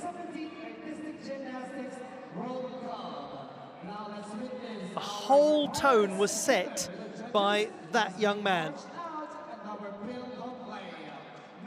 The classified results in the men's horizontal bar final at the Doha World Cup.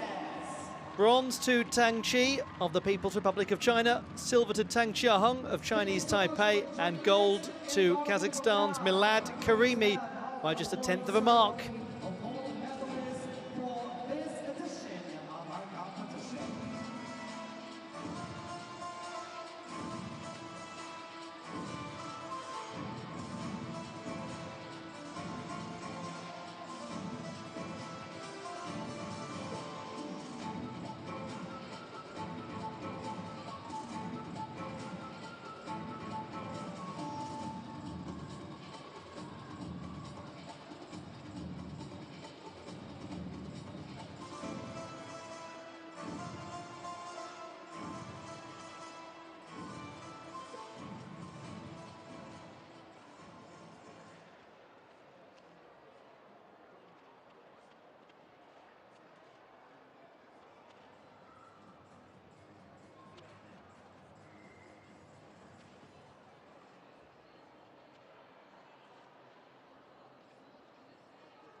Next, we'll bring you the victory ceremonies at the Aspire Dome in Doha.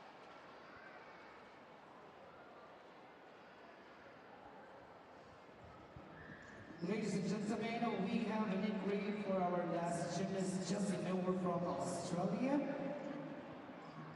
Now we have got an inquiry in progress.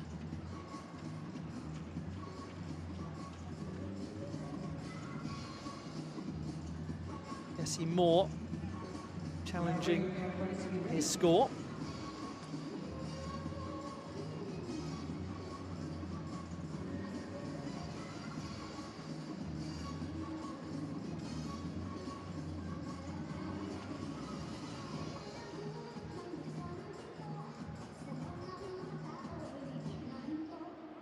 There would need to be a very big change to Jessie Moore's score in order for the medals to be different, but worth challenging it if he feels the difficulty's not been correctly calculated.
The 17th Artistic Gymnastics World Cup Awards Ceremony for the men's artistic gymnastics vault category.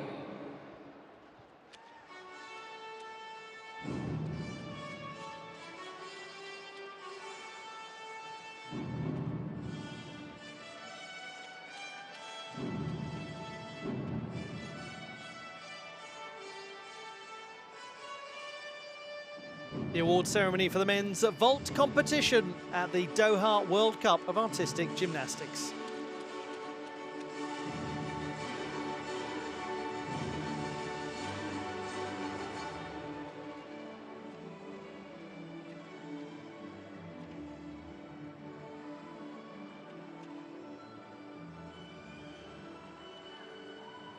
Third place and winner of the bronze medal,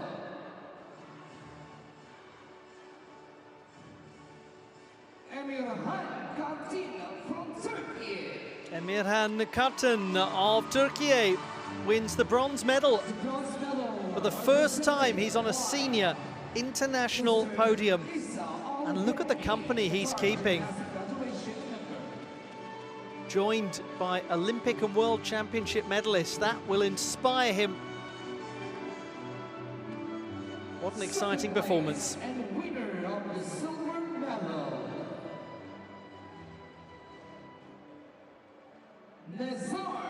from Ukraine. Nazar Chepernyi of Ukraine, the winner of the silver medal in what was a really compelling vault final with such a high standard of performance.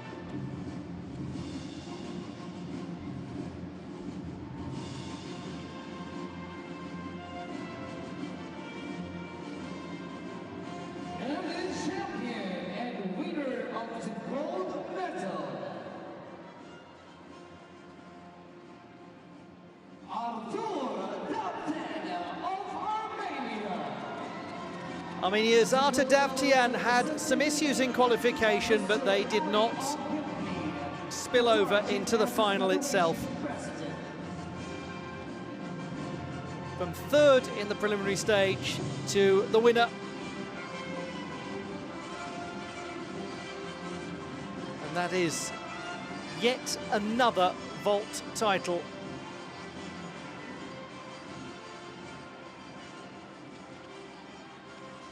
Ladies and gentlemen, please all stand for the singing of the national anthem of Armenia.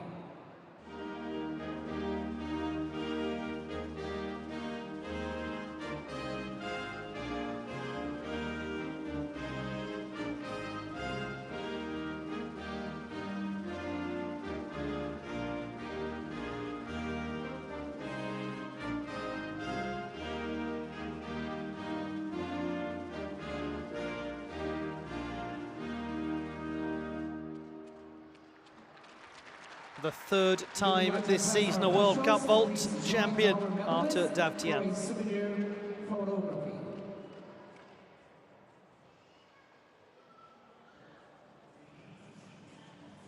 The medalists in the men's vault competition at the Doha World Cup.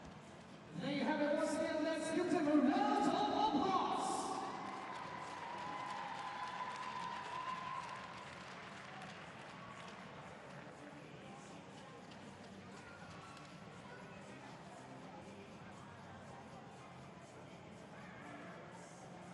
we remind ourselves of how it was that Arta Davtyan secured the title.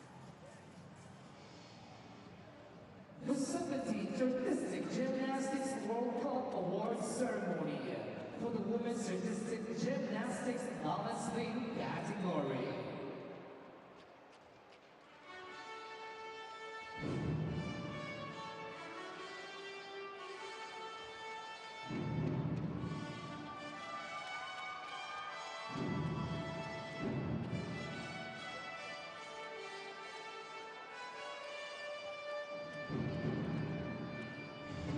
The victory ceremony for the women's balance beam competition at the Aspire Dome in Doha.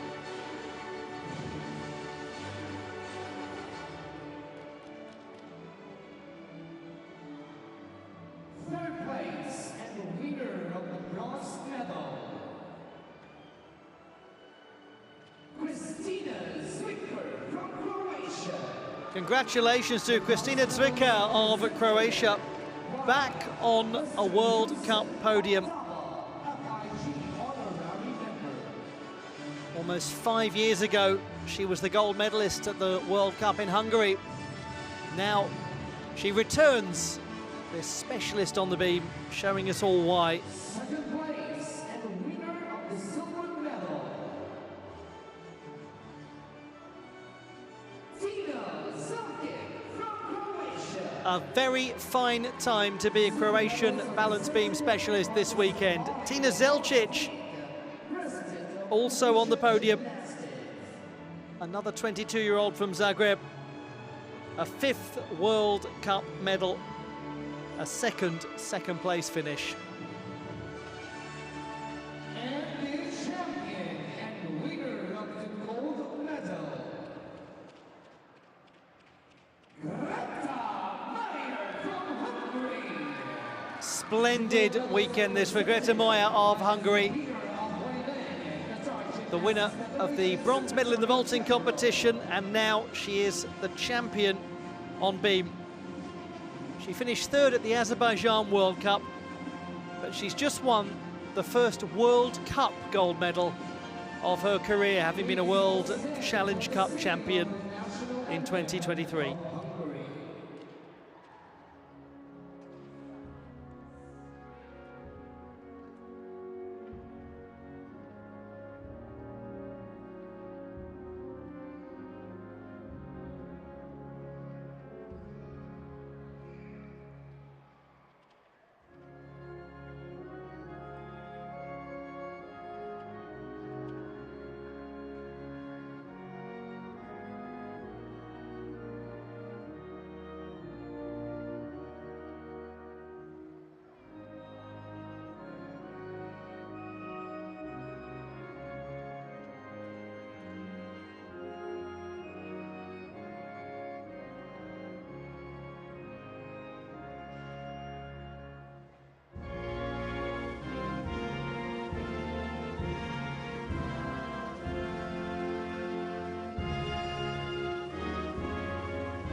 We would like to request the officials to please join their medalists for a photo opportunity.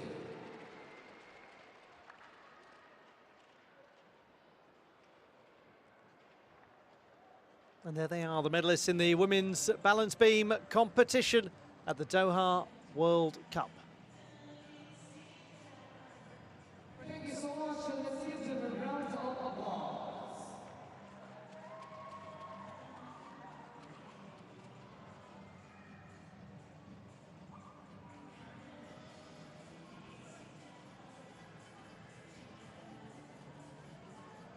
And we look back at some of the finest moments of this final.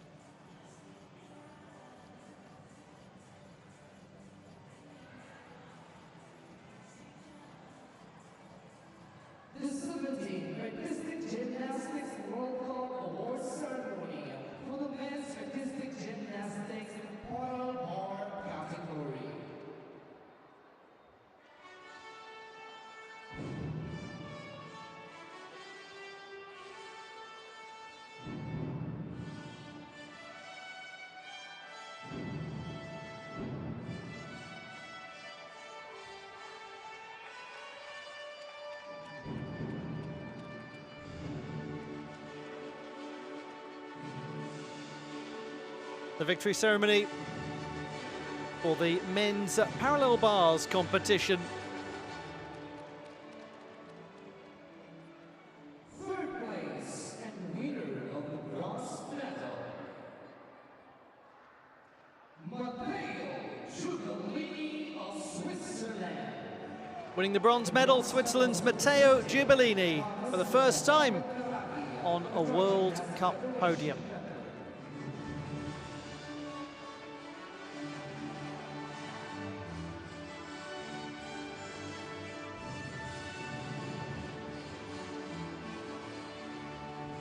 Second place and winner of the silver medal, of Australia. Huge congratulations also to another gymnast who appears on a World Cup podium for the first time, Jessie Moore of Australia. He improved upon his qualification performance too.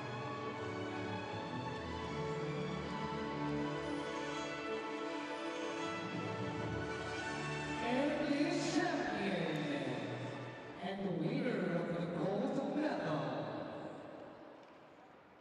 Nazar Shukunier of Ukraine. It was such a close final, such a great contest between Moore and Ciperni, but by virtue of higher difficulty, Ciperni was able to win it by a matter of hundreds. He won the silver medal on the parallel bars at the Cottbus World Cup, his first competition since the Olympic Games. Now he wins a parallel bars title in Doha. For the singing of the national anthem of Ukraine.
We would like to request our officials to join the honoraries for a photo opportunity.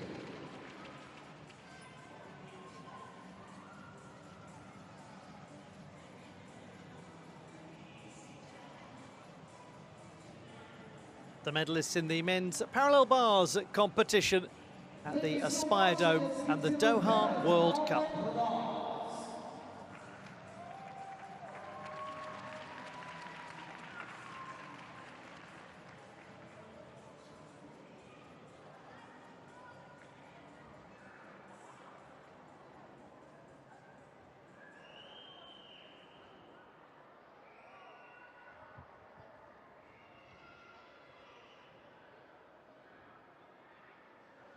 The 17th Artistic Gymnastics World Cup Award Ceremony for the Women's Artistic Gymnastics Floor Exercise category.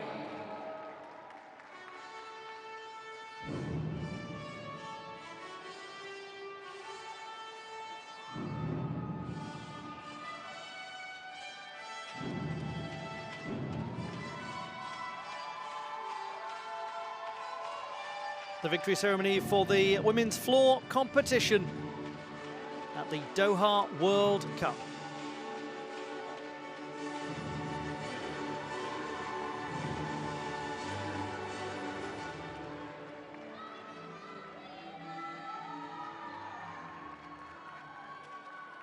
Third place and winner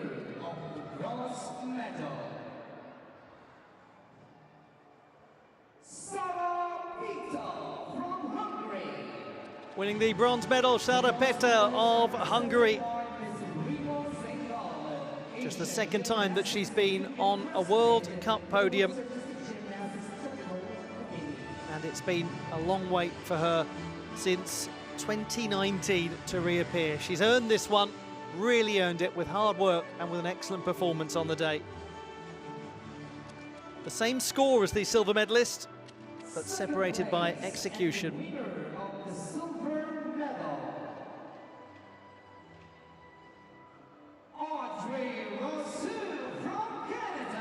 Canada's Audrey Rousseau, another gymnast who most recently appeared on a World Cup podium in 2019 before this weekend.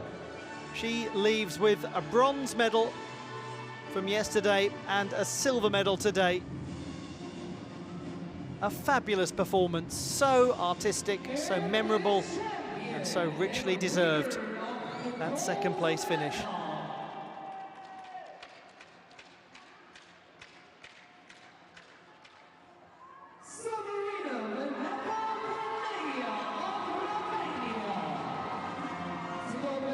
But there is no denying the fantastic quality of tumbling of the champion, Sabrina Maneka-Voinea of Romania.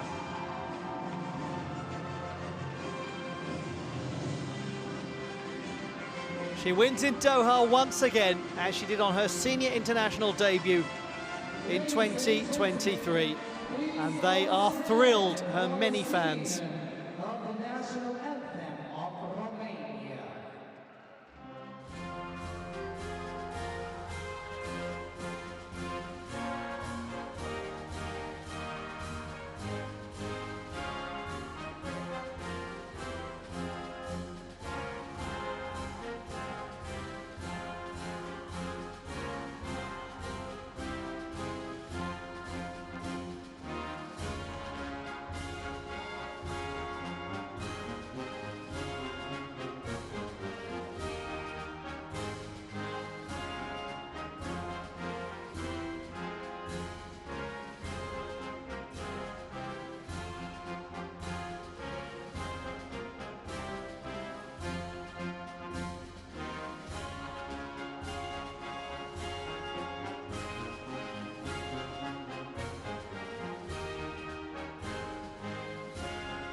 We would like to bless our officials. Please join our medalists for a souvenir photo.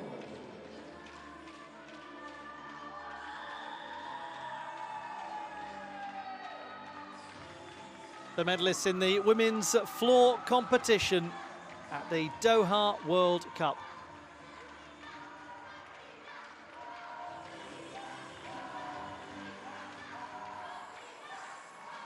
Congratulations, and let's give them a round of applause.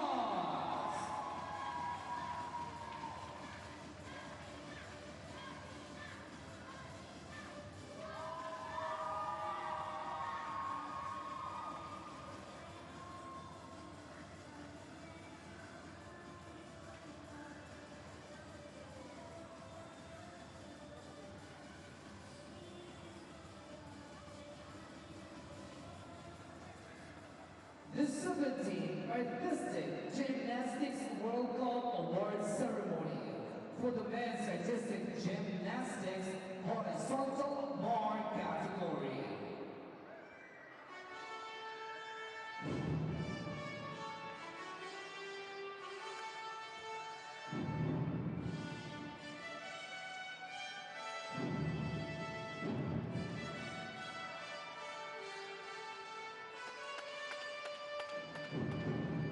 The victory ceremony for the men's horizontal bar competition.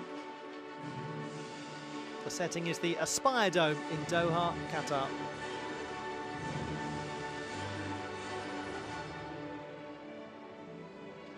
Third place and winner of the bronze medal, from People's Republic of China.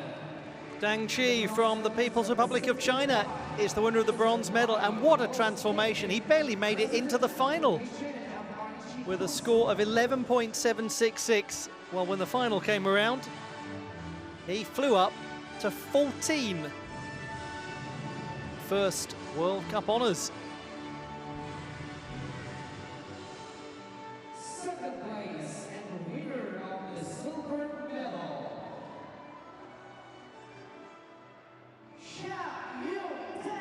from Chinese Taipei. Had it not been for a lot of steps on the dismount, he would be the champion. This is a big routine from Tang Chia-hung, a 6.5 for difficulty. It's going to be a joy watching that evolve over the course of the season. For now, it's silver for Tang Chia-hung. More to come, one imagines. Much more to come. And the champion and winner of the gold medal,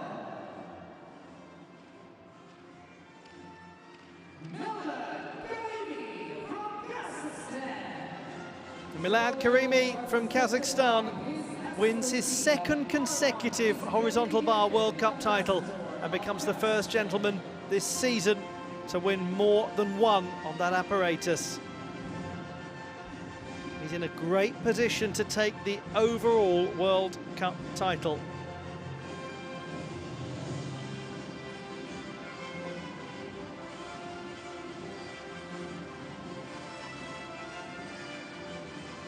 We'll have the national anthem now of Kazakhstan. please all stand for the singing of the national anthem of Kazakhstan.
I'd like to request our officials to please join the nominees for a souvenir photo.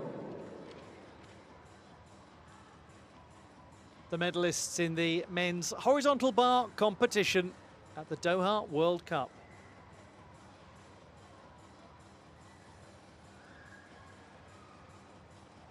Thank you so much, and once again, let's give them a round of applause. 2 gold medals this weekend for Milad Karimi as well. What an accomplishment. And we look back at how Milad Karimi secured the horizontal bar title, the final title of this weekend of action in the apparatus finals portion of the Doha World Cup.